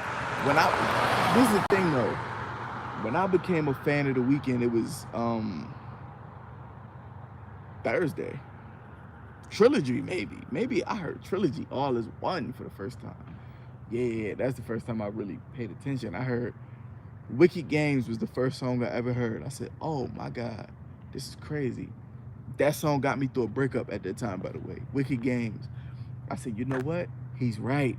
Instead of crying about her and wondering why she doing what she doing, I'm gonna just find another girl, you know what I'm saying, and just put all my feelings through her. Yeah. That got me through a breakup. Trilogy is the one though. Like that. I even like the album after that, Kiss Land. I like that album. I love that album, as a matter of fact. I like that experimental music. He uses samples that I ain't never heard before, but in weird ways. I'm like, yo, this is really cool. Then he just transitioned. Like, I don't know. Where did the pop music come? The techno pop music? I don't know. House of Balloons. Yeah, a lot of them joints. After Hours. Up until this recent project, I think he kind of he still had a few songs that I like on all the projects. Like What's the first one? Before After Hours. What was that? What was the one with Low Life on it? Is that After Hours? With Low Life with Future and a couple other joints? The joint with Kanye produced it. I can't think of the name of that song either. What's the name of that album? I can't think of the name of the album, but yeah. Pretty decent album. Couple songs that was getting poppy, but I understood it. It's probably gotta do a couple of them, but the whole album, nah, you don't gotta do that. Low Life was on Future's Evil album. Damn, okay. What was the one after Kiss Land? Was that After Hours? He had another song with Future. He had a couple other joints on that. Like, what's the one with I only call you when it's half past. Now only time what's that album? I can't think of the name of that album. What's that called? The Hills. Hills Have Eyes. What's that first album he did with The Hills Have Eyes on it? Go tell your friends about it. Yeah. Tell your friends. Hills Have Eyes. What's that album? That joint was hard. That joint was kind of decent. I still let that one rock a little bit. A couple songs I skipped, but decent album. Beauty Behind the Madness was a decent album. Decent. He even had this song on that 50 Shades of Grey joint. That was a decent project. But After Hours had a couple, maybe like 2 or 3. That's where it started falling off. I'm like, damn, only like 2 or 3 songs on this joint. 2 or 3, maybe 4. But the new one, it was none of them slaps. Like, it wasn't even one. I'm like, damn, I heard not one joint that I was like, damn, I really relate to this. A$AP Rocky, new song. That's My Bitch. DMB, that joint. Yeah. Nah, I ain't like that song.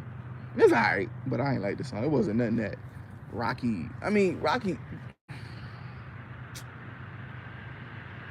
came back trying to live off Rihanna. You know what I'm saying? Like, he ain't even come back off the strength of who he is. Like, as a man, I'm A$AP Rocky. I'm that nigga for real. Like, he ain't come back like that. He came back like, well, everybody care about Rihanna, so I'm gonna just do a song with her in the video and talk about her. Like, yeah, but that was too obvious. I knew you was gonna do that. You should have waited till the album dropped to put that one out. Like, you could have came back with a nice little freestyle, something, you know what I'm saying? Something hard, like something just for you. Then hit me with that. Like, you know, I want to know that you're still passionate about music yourself. Because this is a guy who falls off for years in a row. He'll just be sitting in Paris doing fashion and he'll never, you know what I'm saying? Like, he'll do fashion for 2, 3, 4 years and won't even pay attention to music. Then come back one day like we supposed to just accept it. Like, oh, where was you at? Like, yeah, this song's alright though. I like the video a lot though. I like the 80s vibe, the 70s, 80s style of the video. I thought that was really cool, but the song was just basic though. It was alright.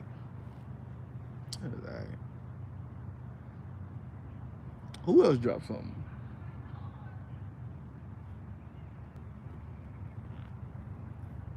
I don't remember who else dropped something. By the way, the only verse I got stuck in my head right now is the Kodak Black verse on Kendrick's album on that Silent Hill. I ain't gonna lie.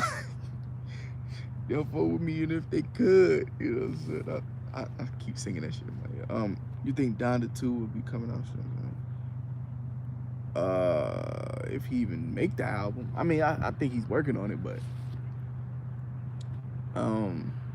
why would he call it Donda 2? I don't know why he would. At this point, see, the first Donda, I think that was about his mom. Some songs. He had pieces of her talking all throughout it, but part 2, he ain't let his mom talking to me. He had Future talking about who they waiting on is Pablo. It's Pablo. Like, what your mom think of? What does she care about Pablo? Like, that ain't got nothing to do with your mom, dog. Your mom ain't worrying about that. Oh shit, the police pulled up. Gotta break that love. Anyway, yeah, your mom ain't worrying about them songs. Like, them songs ain't got nothing to do with your mom.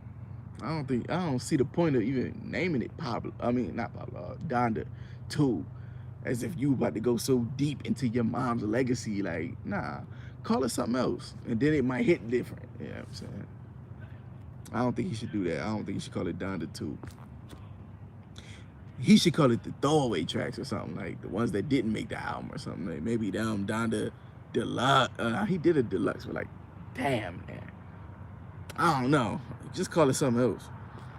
Drake and Future need to drop What a Time to Be Alive 2. They have a #1 song in the country. They should. Nah.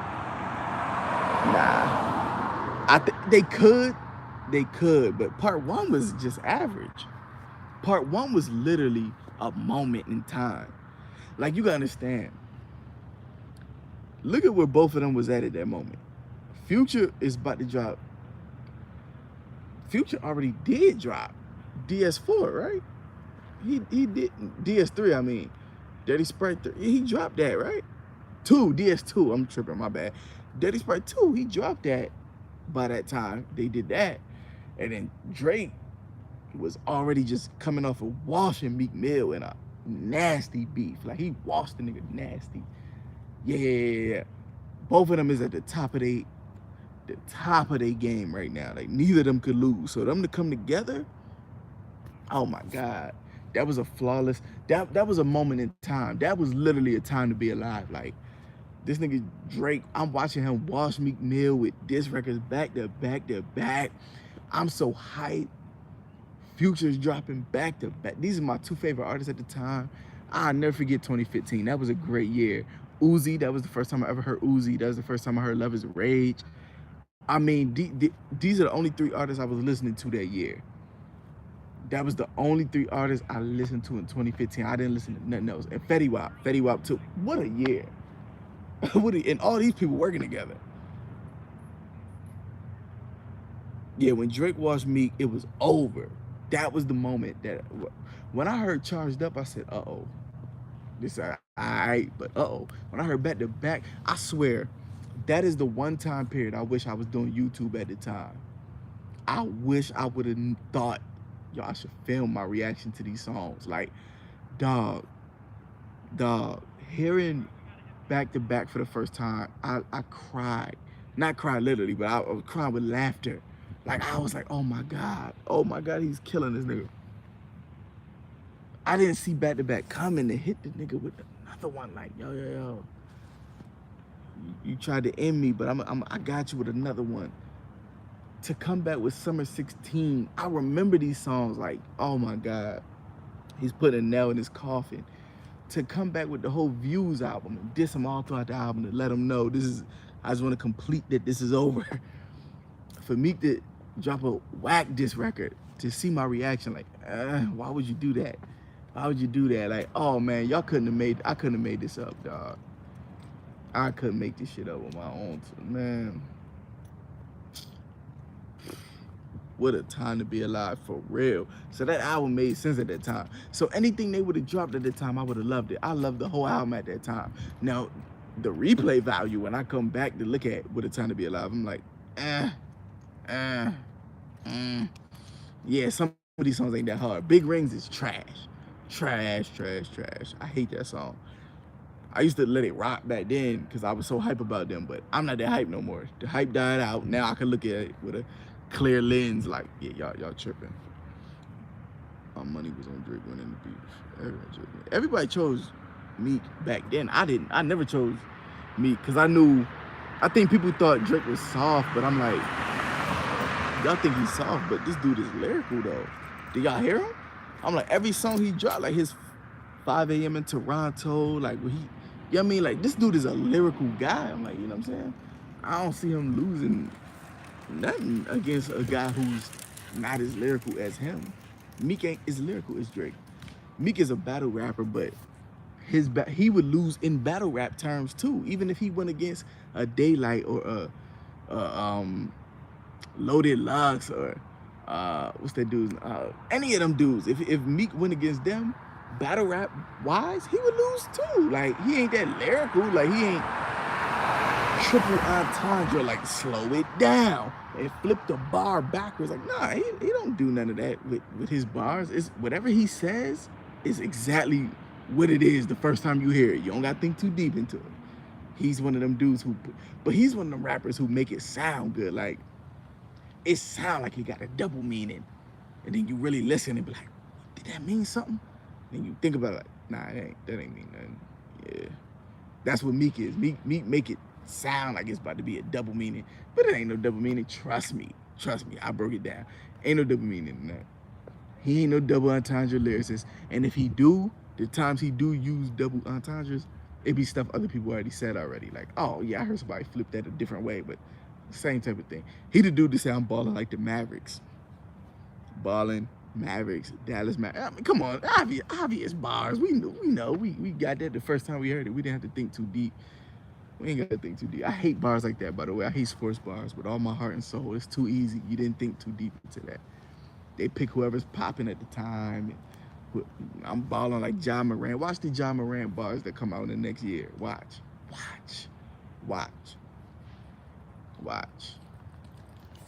If they didn't already, I just might not have heard them. Drake washed Common. Yes, he did. Washed Common. Drake washed a lot of people except Pusha T. Actually, Drake washed everybody but Pusha T. Pusha T is the only person that Drake actually had a little problem with. Like, well, wait a minute. Like, and that was only because Push had that little drop on him. Like, all right, I know a little secret that you ain't tell yet. He flipped it to make it sound good. He got him on that one. He got him. I'm gonna give him that. But like Drake said, Drake had one of my favorite lines. He said, "Nigga got hot from spilling the tea." Yeah, he spilled the tea. That's all. Like, he ain't really break his career down and fuck his career. But then Drake still sell just like he always sold. Like, he didn't do too much damage. Like, he's still gonna sell more than you. You ain't do. What did you really do?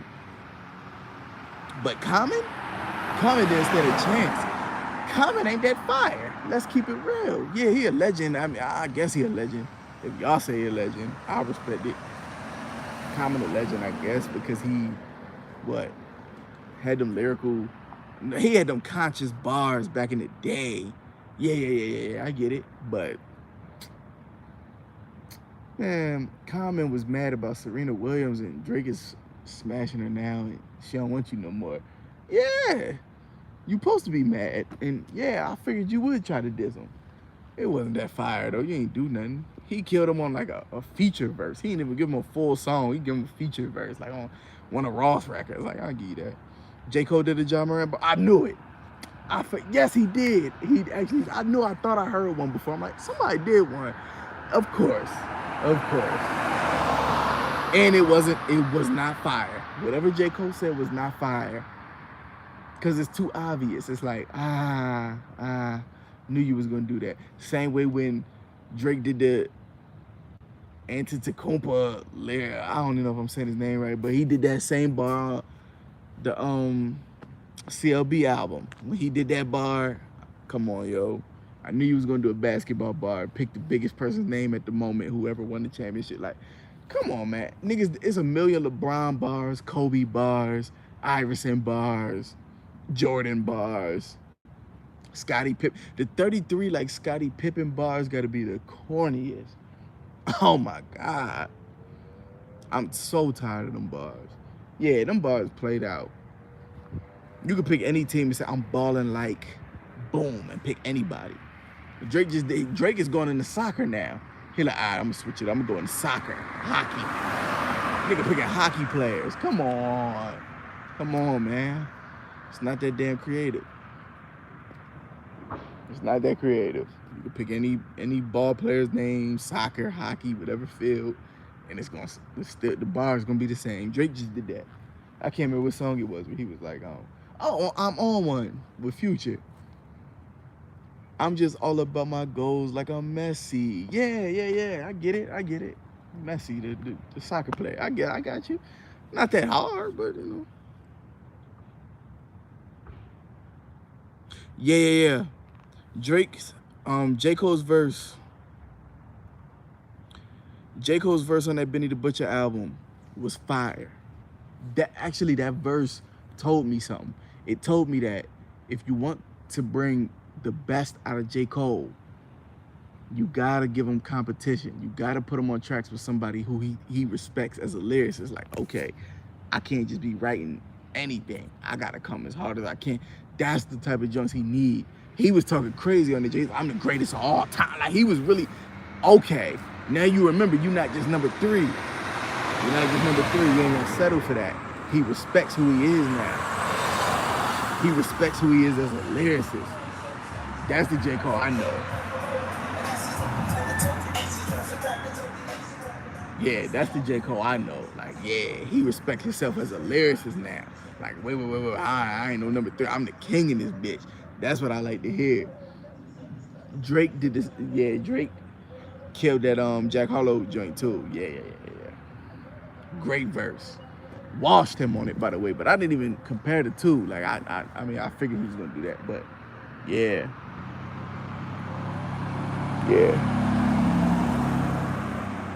I don't know who. What verse is better?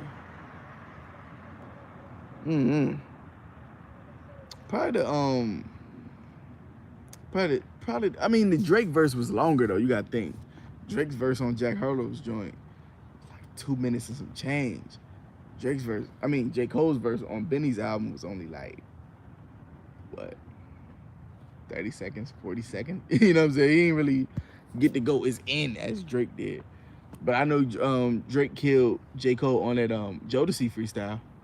I know that. I don't need to know much else. I know that much though. J. Cole sounded like he was freestyling at the top of the head. Drake looked like he had 2 verses that he wrote down a long time ago that he knew, like, these are the ones when I write these. Yeah, he really sat down and thought. J. Cole sounded like he didn't know what he was about to walk into. Like, he might have did his verse first, and then Drake came back and said, I'm about to kill this nigga. Yeah, I know that much. But verse of the year so far, I don't know. It's about to hit summertime. We only almost 6. We only 5 months in. We ain't even at the halfway mark yet. A verse could drop any day now that'll take your whole focus off both of them verses. I don't know, but so far they up there with it. We're gonna do a verse of the year at the end of the year. By the way, we're gonna start doing that verse of the year. Nothing was the same as Drake's best word. I could respect it. I just think Take Care is my favorite. Take Care. And then, if you're reading this, is too late. And then Views.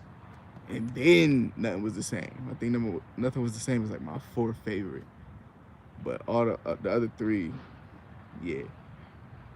I'm gonna have to do a video on that to really put them Jones in order. Like I might be off a little bit. I know Take Care is number 1 for me.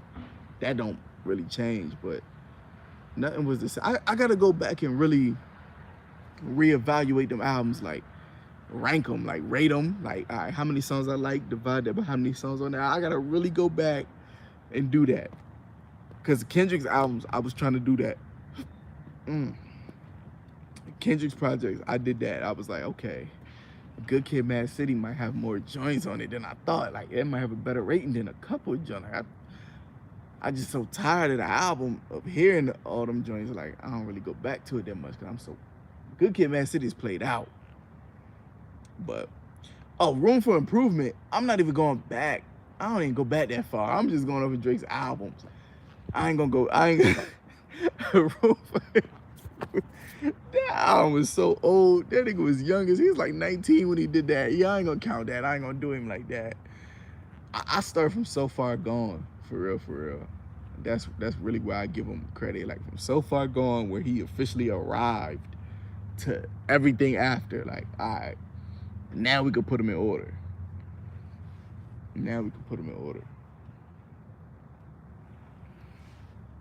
Nothing Was the Same as his favorite body of work, though. He says that himself, though. That's why it's kind of hard to debate that. I can respect that answer because he himself says, like, he made it seem like CLB was about to be the second coming of Nothing Was the Same. He was like, Nothing Was the Same as my best body of work, and I tapped into that zone when I did CLB. I'm like, no, the hell you didn't.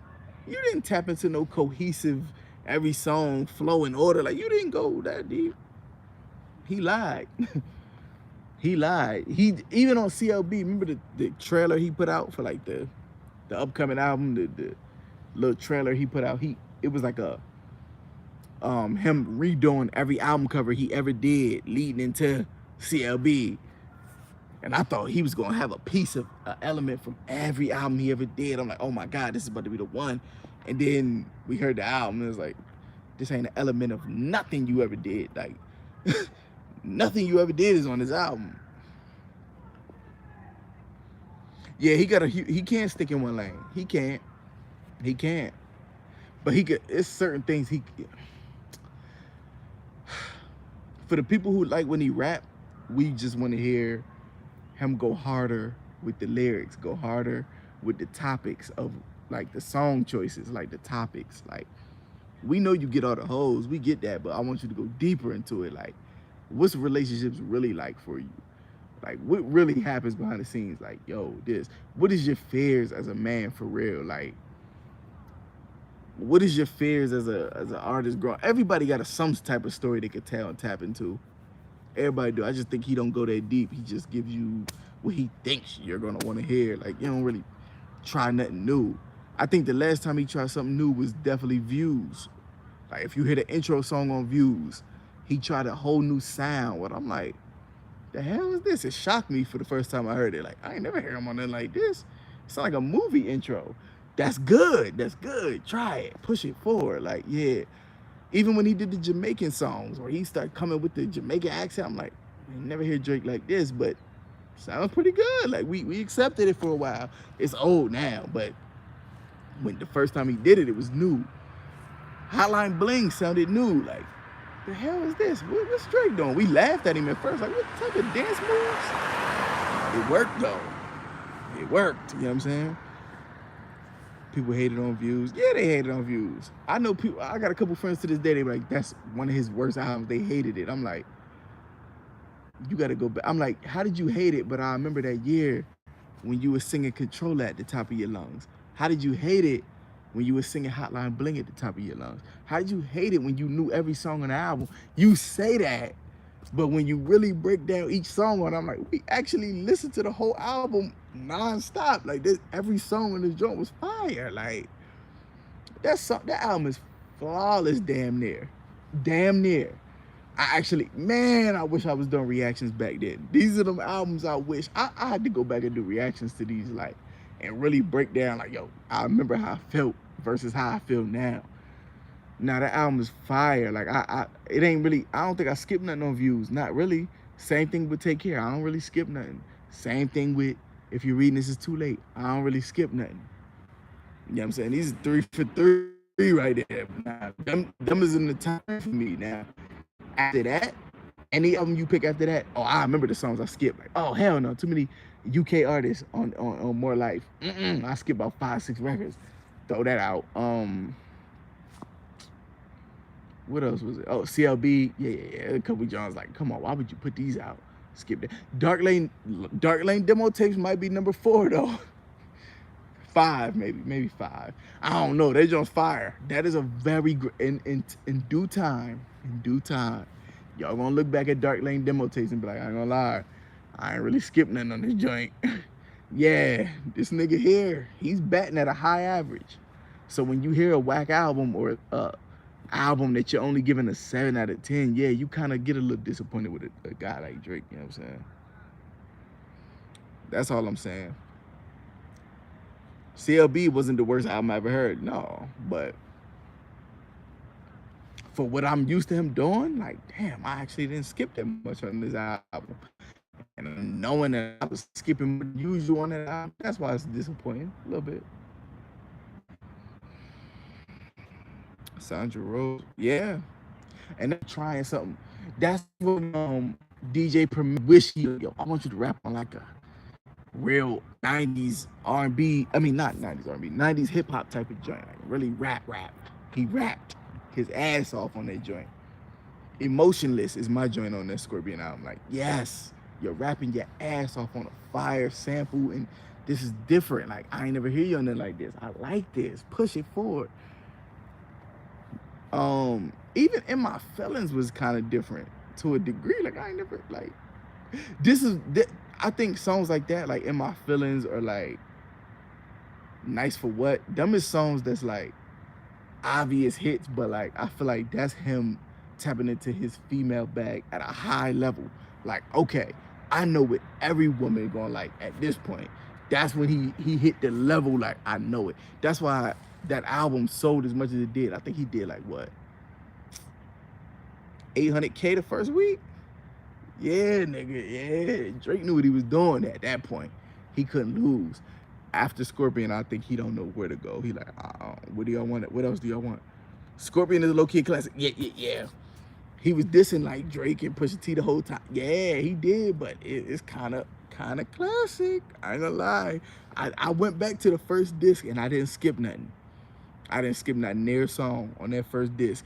It was side B with the R&B joints that I started like,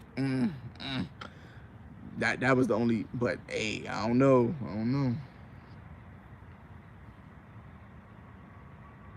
Meek Mill, Expensive Pain was trash. I think he dropped that classic. Yeah, oh my God, you're right. That Expensive Pain was kind of whack. I only like the song with ASAP Ferg. That joint is hard. I was just to that a couple months ago, non-stop, but yeah, nah. That Championships album is Meek's best album ever. He dropped a classic. And that's the hard part, when you drop a classic, an undeniable classic album where every song slaps, we love every song, we don't skip nothing, and then you come back with a song where we skip 8 out of 16. Your fans ain't gonna let that slide, dog. We not letting that rock. You can't drop no classic and then come back and be thinking you can half-ass the. You gotta go into the same mode you was in when you dropped that classic. You gotta stay there. You better try to.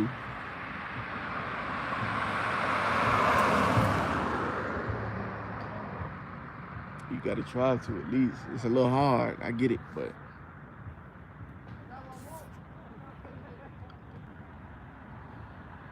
Ross album was bad. Yeah. Well, I'm not gonna say bad. I'm not gonna say Ross album was bad. I'm gonna say it was okay. Bad compared to albums that he got that's classics. Yeah. He got classics, but when you compare them to this, like, this song's trash. Yeah. Couple good songs, decent songs, but it wasn't nothing that was so amazing that it shocked me. Like, nah. And you supposed to have, and he's one of them artists who's supposed to have some of them joints that shock you. Like, wow, this nigga's amazing. He didn't have none of that. But, you know, I have a love-hate relationship with Ross music, though. I feel like Ross kind of,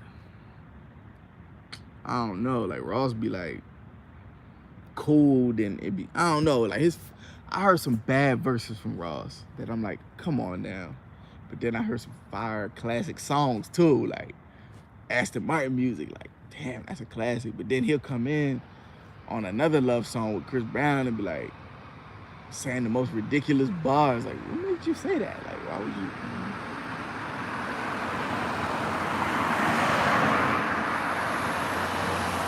I'll never forget that Chris Brown song, New Flame. Chris Brown, Usher, Rick Ross. Ross came in. I said, you got one job. This song is flawless. You got one job. You got to talk about these ladies. He came in. He said, oh, Yogi Bear in my two-seater. Yogi Bear. What the I said, what are we talking about? What are we talking about? I couldn't believe him. I said, you had one job. One job. Niggas started talking about Wingstop and all. I said, no. The women, remember? That's what the song's about, the women. You talk about Wingstop, Yogi Bear, and a Maybach two-seater. Who's Yogi Bear? I know you ain't talking about the old cartoon. Like, what are you talking about? I don't know what he was talking about. Had to be high. That's how you ruin a good love song. That's how I hate you. I start hating you when you do that. Hard Piano, Pusha T. Ross, classic. Facts. Amazing song. I actually wish I was in Miami the first time I heard that. I wanna be in Florida riding around like on some Miami Vice type shit. Like, I wanna feel it like that. The day I go to Miami for the first time, I wanna hear that song. Like, that's a song I wanna play when I get down there. I feel like that way about a lot of cities too. Like, the first time I went to New Orleans last summer for my not last summer, last spring for my birthday, around this time actually.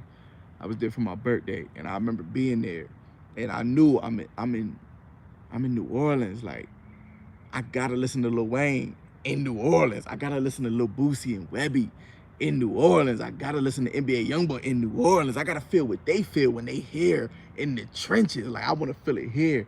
And I remember like hitting the clubs. I remember not really the clubs, but some of the bars. And I remember listening to when the cars drive past. They would all be listening to old Lil Wayne mixtapes. I'm like, damn. They'll be listening to NBA YoungBoy going crazy. Like, you could feel the energy when you there. They respect their artists so much. So like, you know what I mean? Hearing a song like piano music like that kind of, yeah. Hard Piano, that's the name of the song. Hearing a song like that, it remind me of Miami. I feel like they'll appreciate it down there. But Ross is from Florida though. You feel me? So like, when I go down there, I know that's one of the ones. Like, there's a couple Ross songs I want to hear down there. Oh, big ass bug. Scared the shit out of me. Jeezy Trapper Die is one of my favorite. Yes, indeed. Yes, indeed. Yes, indeed. Trapper Die is a classic. And the day I go to Atlanta, I want to be playing Trapper Die. I want to play Gucci Man. I want to play Gucci. I got a couple Gucci joints I want to hear, like photo shoot. Couple joints I want to hear when I'm down there. I want to even see if Lil Baby and Future and Migos and all of them in the clubs. I want to see how I hit down there. Cause they know them. They might have seen them a couple times. Like, yo, they always be in our clubs. We don't see them in our clubs up here in Pennsylvania. But down there, Future might be in the club. And I want to see how it go up. Yeah, when in your own city, how do they respect it?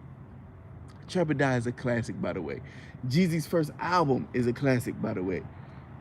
Jeezy's third album is a classic. The Recession is a classic. Not The Recession. Is it The Recession? Yeah, The Recession, classic. Thug Motivation 101, classic. Trapper Die, classic mixtape. Oh my God, Jeezy got them joints. Yeah, Jeezy got them joints. Jeezy is my favorite artist for like a couple years. I got a Snowman shirt, by the way, right now. I got a Snowman shirt right now at the crib. Definitely got a Snowman tee. Might even have a picture on my Instagram wearing it. Definitely got a Snowman joint though. Definitely wrote a song about Jeezy Snowman, how much that influenced me, because when I was young, that made me want to sell drugs. That's not a good thing. I just want Jeezy to know that's not a good thing. You made me want to sell coke. You made a lot of my friends want to do it. Some of them really went on to do it though. I didn't. My mom would have whooped my ass. I didn't do it. I just thought the music was fire. That made me more so want to do music like him. But some of my friends went on to sell coke and really trap or die, and they some of them locked up right now for that. So, you know what I mean? I remember the influence. I remember all of us sneaking to school with our Snowman t-shirts, and they banned the Snowman t-shirt. They said you can't wear them in school. We know what it means. If we catch you with it on, nah, my mom would not let me get one back then. But my friends used to put like black tees over their t-shirt, like they double tee. They had a Snowman shirt that put the white tee over it so that it covered, but you could kind of see it through the white tee. Yeah, we used to.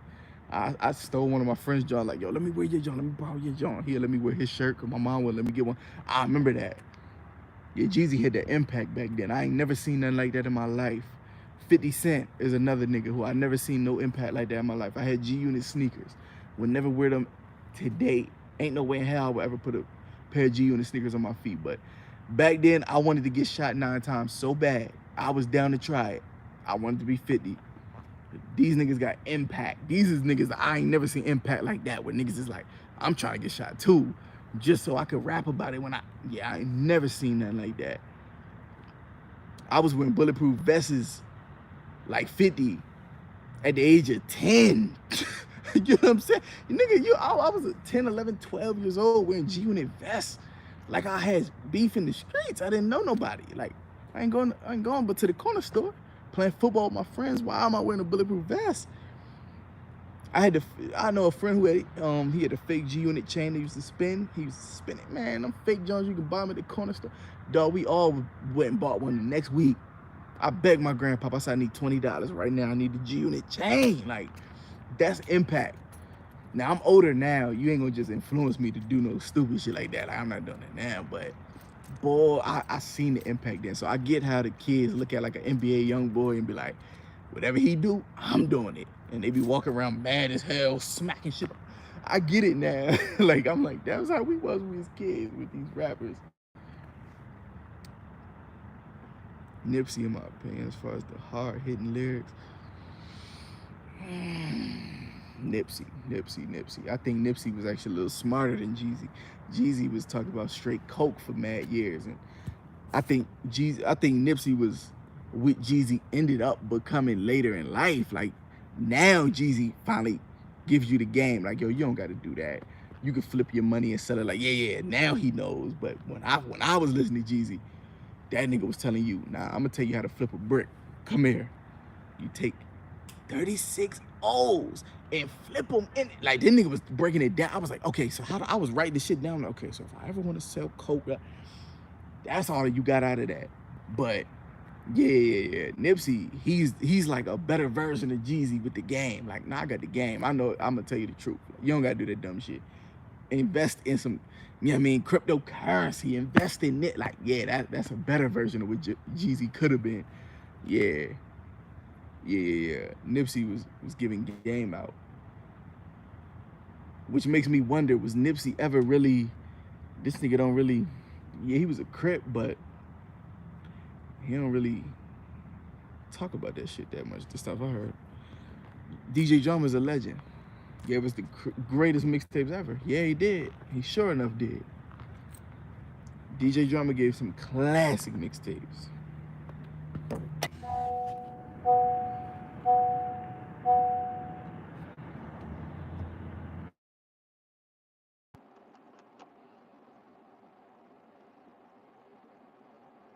There we go. All right, we back. Had to get in the car. There's too many bugs outside. I can't wait to get in the shower now. Damn. But yeah. DJ Drama gave us some classic joints for sure, for sure. What type of bug is this? I ain't gonna lie, yo. I don't do no flexing. I don't do no capping. I'm scared of bugs. I don't like bugs. I ain't scared. I mean, I'm gonna kill them if I see them. I ain't that scared, but they land on your skin and you gonna jump out your skin. I ain't scared to hide that. I don't like mice, rats, squirrel. I don't play with that shit. Y'all might do that. I don't do that. I'm running for my life. I ain't tough in that aspect. No. No fool. Hold up. Who said that?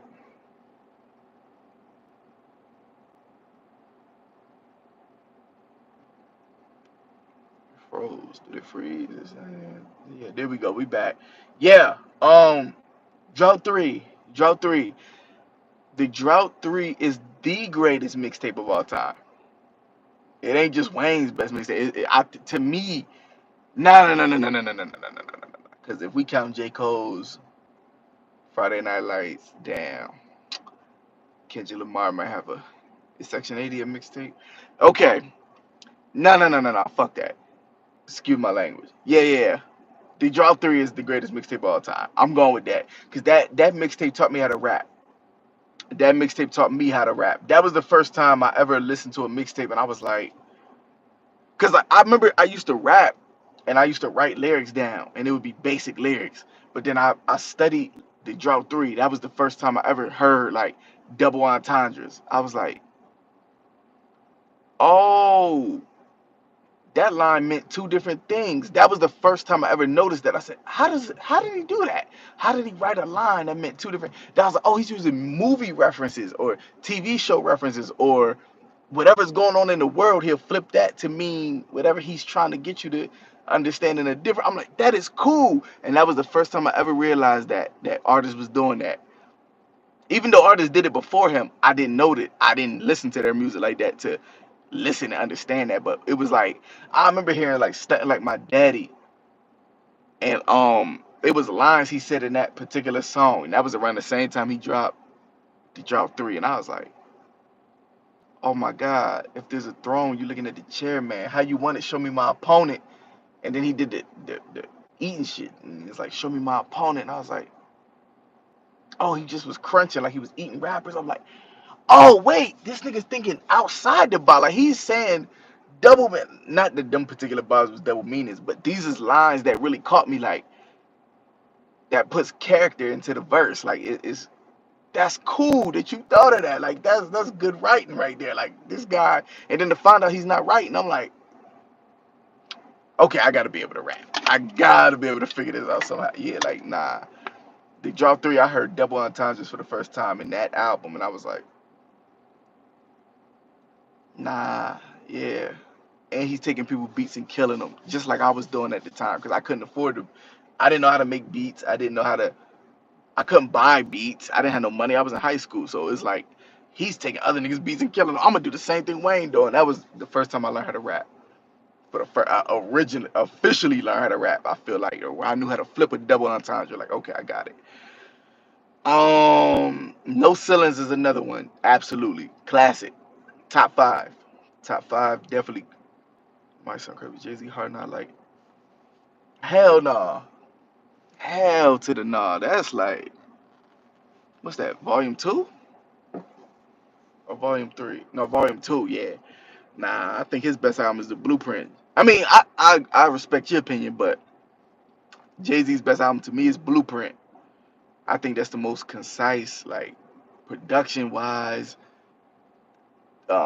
storytelling. What like yeah, I think he really mapped out his whole life in that album, and then we watched 10 years later, he became everything he said on that album. That is a full circle classic right there. Like he told you, I'm gonna make $1 billion. I'm gonna do this. I'm gonna do this. He dissed a couple. He got a classic diss record on there. He covered every basis. Like I got a love song right here. I got every element you need in hip hop. I have it on this album, and it's only like 12 tracks.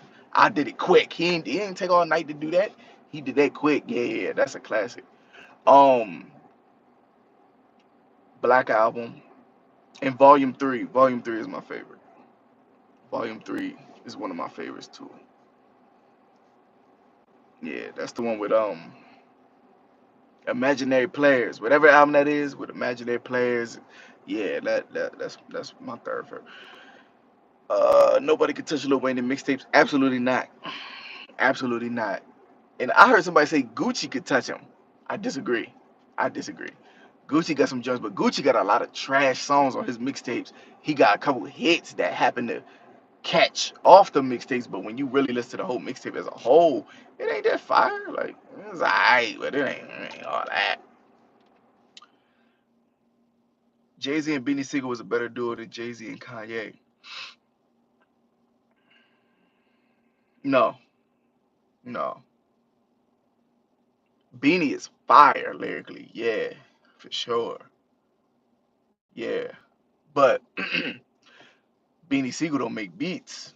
He don't make classic beats like Kanye do. Kanye gonna rap good and make the beat classic. Beanie Siegel is just gonna rap good.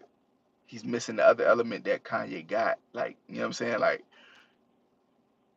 but Beanie Siegel got some classic verses on some Jay records. But I think Beanie Siegel is more of a competition lyrically for Jay. Jay might be like, damn, he kind of killed it. Let me go harder. But when he hear Kanye, he be like, yeah, all right, yeah, I'm gonna kill him. But Kanye's gonna make the beat. So Kanye gonna know how to flow on the beat. He got a little advantage. Like, I made this beat. I know how you supposed to rap on this. Jay gonna be like, damn, I gotta find a flow for this. Yeah, Kanye already he found the flow. He cheated a little bit. He found the flow while he was making the beat. Yeah, like that's a better duo if you ask me. Memphis Bleak used to snap on them Jay Z record. Jay gave him a whole intro. Let him bring the whole album in. Come on in. Yeah. Bleak, they play with Bleak. Like Bleak, he cool though. But Bleak ain't all that though. But he definitely snapped on a couple joints. I'm gonna give him that.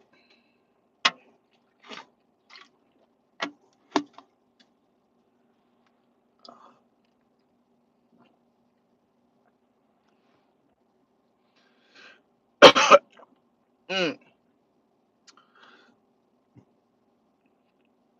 woo! Took a swig of that soda, man. Shit went down the wrong pipe. Burn my whole throat.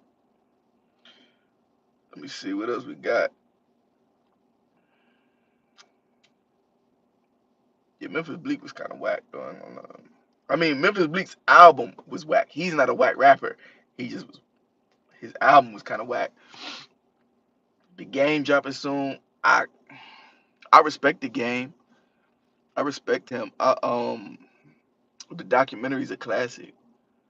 Um, I even like his documentary 2.0, whatever. That was kind of fire too. I actually like a lot of songs on there. What's the album after the documentary? Whatever that was, it was okay. That the Doctor's Advocate or something like that. It was alright. Whenever he was working with Dr. Dre, it was alright. First album was classic. When him working with 50 all them time, yeah, that was classic. But I don't think he really topped that first album ever again. I think he kind of fell short in a lot of ways. I think his name dropping in every bar is a little played out and corny, and people call him out on it. I really think he's corny now for the name dropping because dissing, talk about girls you slept with and putting in names and verses like talk about like I held Kim Kardashian by her throat. Like, why would you say that if you're trying to be cool with Kanye? Why would you do that when she's a married woman now? This was 20 years ago you slept with her. Why would you come out 20 years later and do it for shock value? I think that's very corny. I don't think it get no more cornier than that to come back out 20 years later, just like, who's popping right now? Oh, I slept with her before. I'm gonna just put in a song. Like, why? Why would you do that? The song ain't even that fire for you to do that. I think he don't have many topics in his, like, he just saying anything now, like desperate to get attention. I don't like that. I think that's very, very corny. Very corny. And I think from what I hear, they might have extorted Kanye in some type of way to get that verse out of him. Cause that Kanye song ain't that fire either. Not that fire. That easy joint, cool beat, but that beat was used so many times, that sample flip. Niggas did that a million times and better. Yeah, that joint's not, it ain't all that. It ain't gonna save Game's career or nothing. It's over. Like, I don't think there's much else you could do. Like, we don't wanna hear that. I'm not gonna probably listen to that Game. I might skim through it. Like his last project had a couple songs on there I like. Game said he regrets what happened between him and G Unit. Yeah, you should regret it. When you really look back at your career, be like, I was kind of petty. I don't even know exactly what caused it to happen. 50 was petty too, but 50 didn't need Game.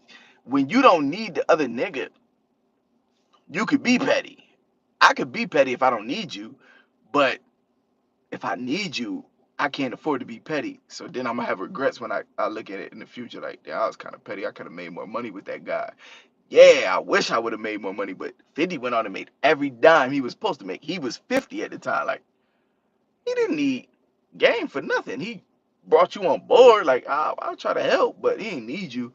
So yeah. I think 50 don't have no regrets, but Game probably got a couple. Like, damn, I should have stayed with. Yeah, I know you definitely should have.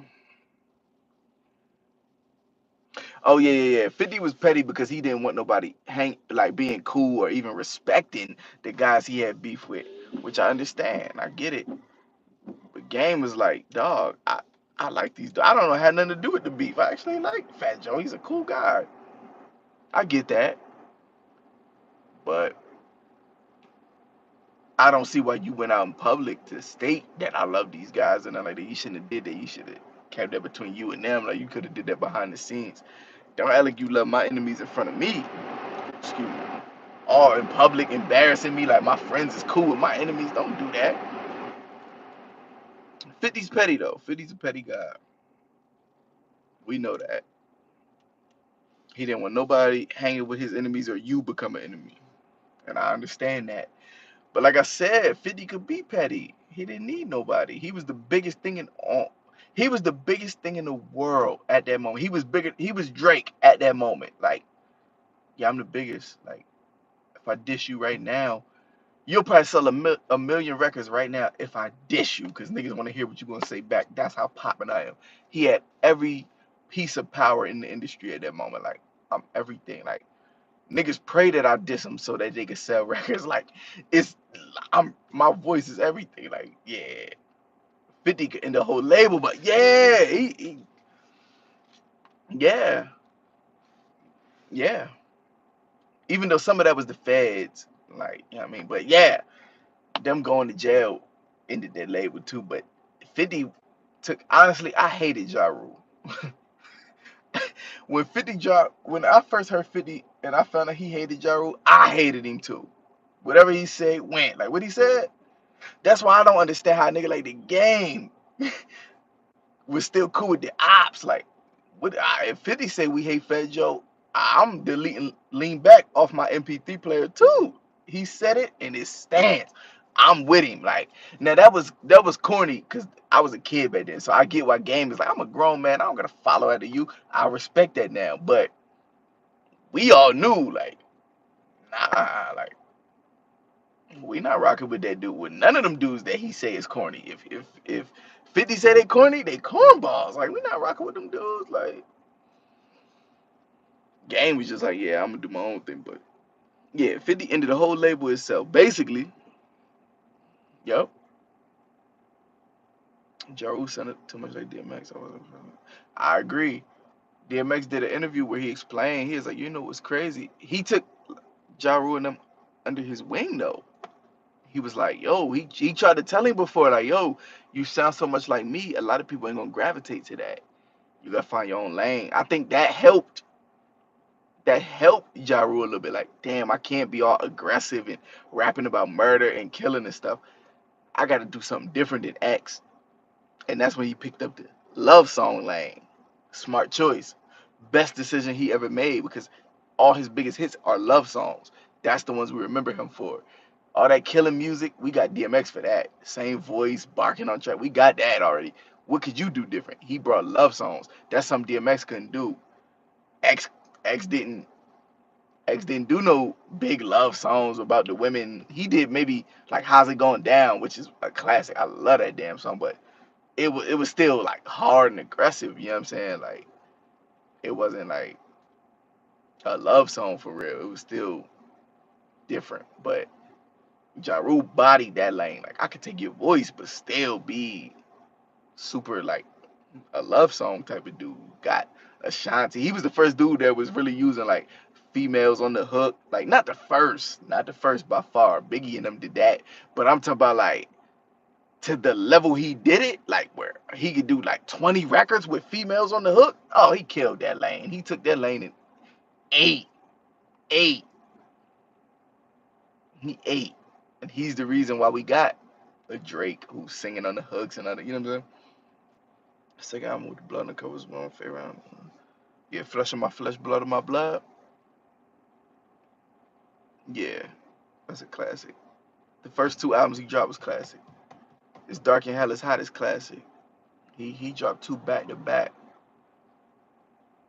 Little evil with the covers, little evil stuff in there that I ain't really a fan of. But nowadays, looking at it from a grown man point of view, but yeah, he got some classics. So many hits on them joints. Ja Rule got classic songs. Yes, yes, for sure.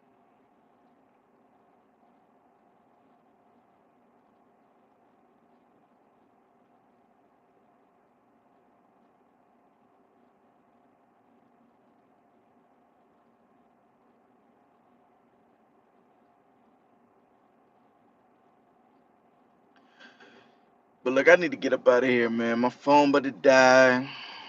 I gotta head back to the crib. It was nice talking.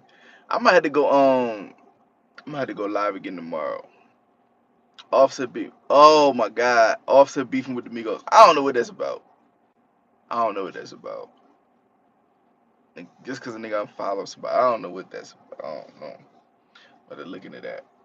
But yeah, definitely, I'm gonna have to go live again tomorrow. I'm gonna go live again tomorrow, probably. Yeah, I ain't doing that tomorrow. Yo, what time do y'all be free? Like it's good. Like around this time, about 7 o'clock, 8 o'clock, boom.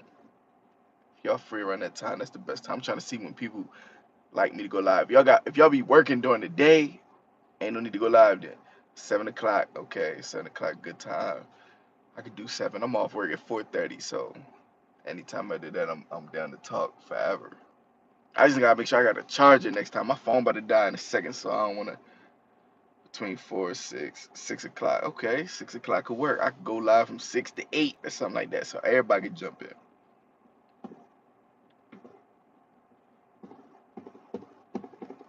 we're gonna have to do this at least once a week. Cause I don't know, I ain't been uploading videos like that, but I'm trying to figure out. Um, I don't want to. I get copyrighted every time I react to a whole album, and they copyright every song. I get a million emails like, yeah, we no monetizing this, none of that. So I'm like, all right, I gotta find a way to like. I really want to come back and just talk about the albums. Like, all right, I ain't trying to listen to the album live. How about I just come back and talk about it? Even though I love listening to the album live, I think the first reaction is amazing. Like that's everything. So I don't know. I might need a Twitch or something. I need a Patreon or something like that. But I don't want to make nobody pay for nothing. Like it ain't. You know what I'm saying? I ain't really that pressed for it like that. I ain't really. You know what I'm saying? So I'm just like maybe I should just review it on YouTube, but maybe make a separate like a Twitch or something. Y'all come in for free. We just sit down and listen 12 o'clock on Thursday night or whatever. You know what I'm saying? Like and really just go into the album, whatever. Like I don't know. I'm trying to figure it out. Like best way to switch the channel up and whatever. And I agree. When you if you watch this whole live back, you're gonna see my whole take on the Kendrick album. But yeah, I think I still need I'm gonna process this album a lot more. Like, give me another month. He took 5 years to make it. Why would we judge it in 1 week? You know what I'm saying? Like it's a little hard to do that. So we're gonna have to give this a couple weeks. But so far, anything I said today is based off of so far. Like I said, the writing is amazing. The beats are the only thing that I'm having a hard time getting past. The beats are a little boring to me, so I don't want to hear the song too much more. Like I don't want to hear it again. I don't like the beat. That's how I am. But the lyrics are amazing. I love the topic choices. So it's hard to pick and choose like when should I let that rock or when should I not? You know what I'm saying? Like that's all it really be for me. But yeah, Kendrick he got some amazing songs on this project. I'm not gonna hold him on. But yeah, I'm about to log up off. I said it wrong. I'll be talking too fast for myself. So y'all see when I go live, y'all see all the flaws, and I don't even care. Who cares? You know what I'm saying? But nah, I'm about to get up out of here, man. I'm gonna come back tomorrow. We could finish the topics. It don't matter. We can talk about whatever. And y'all have a great night. I appreciate everybody who came on here to watch. I'm gonna leave this live up. Y'all can go back and watch it. And see what I thought about Future, Drake, Jack Harlow, Kanye. I talked about a lot of stuff in the last 2 hours, so y'all can enjoy that. You know what I'm saying? Hit the thumbs up too. You know what I'm saying? If y'all appreciate the video, somebody hit the thumbs up. I see somebody hit that. I appreciate that. You know. Hopefully the other subscribers catch on to this video later on. You know what I'm saying? They come back and whoever couldn't catch it live, they gonna watch it later. It's all good. See, now I appreciate y'all coming in though, and y'all entertain me just as much with y'all opinions and y'all topics that y'all bring up. So I appreciate y'all. We definitely gonna do this again though. At least tomorrow. We probably gonna come back tomorrow for sure. So be ready around between 6 and 7. We're gonna try to come back. You know what I'm saying? We can talk about music. We talk about whatever. You know what I'm saying? So definitely, I appreciate y'all though. All right, I'm out, y'all. Peace.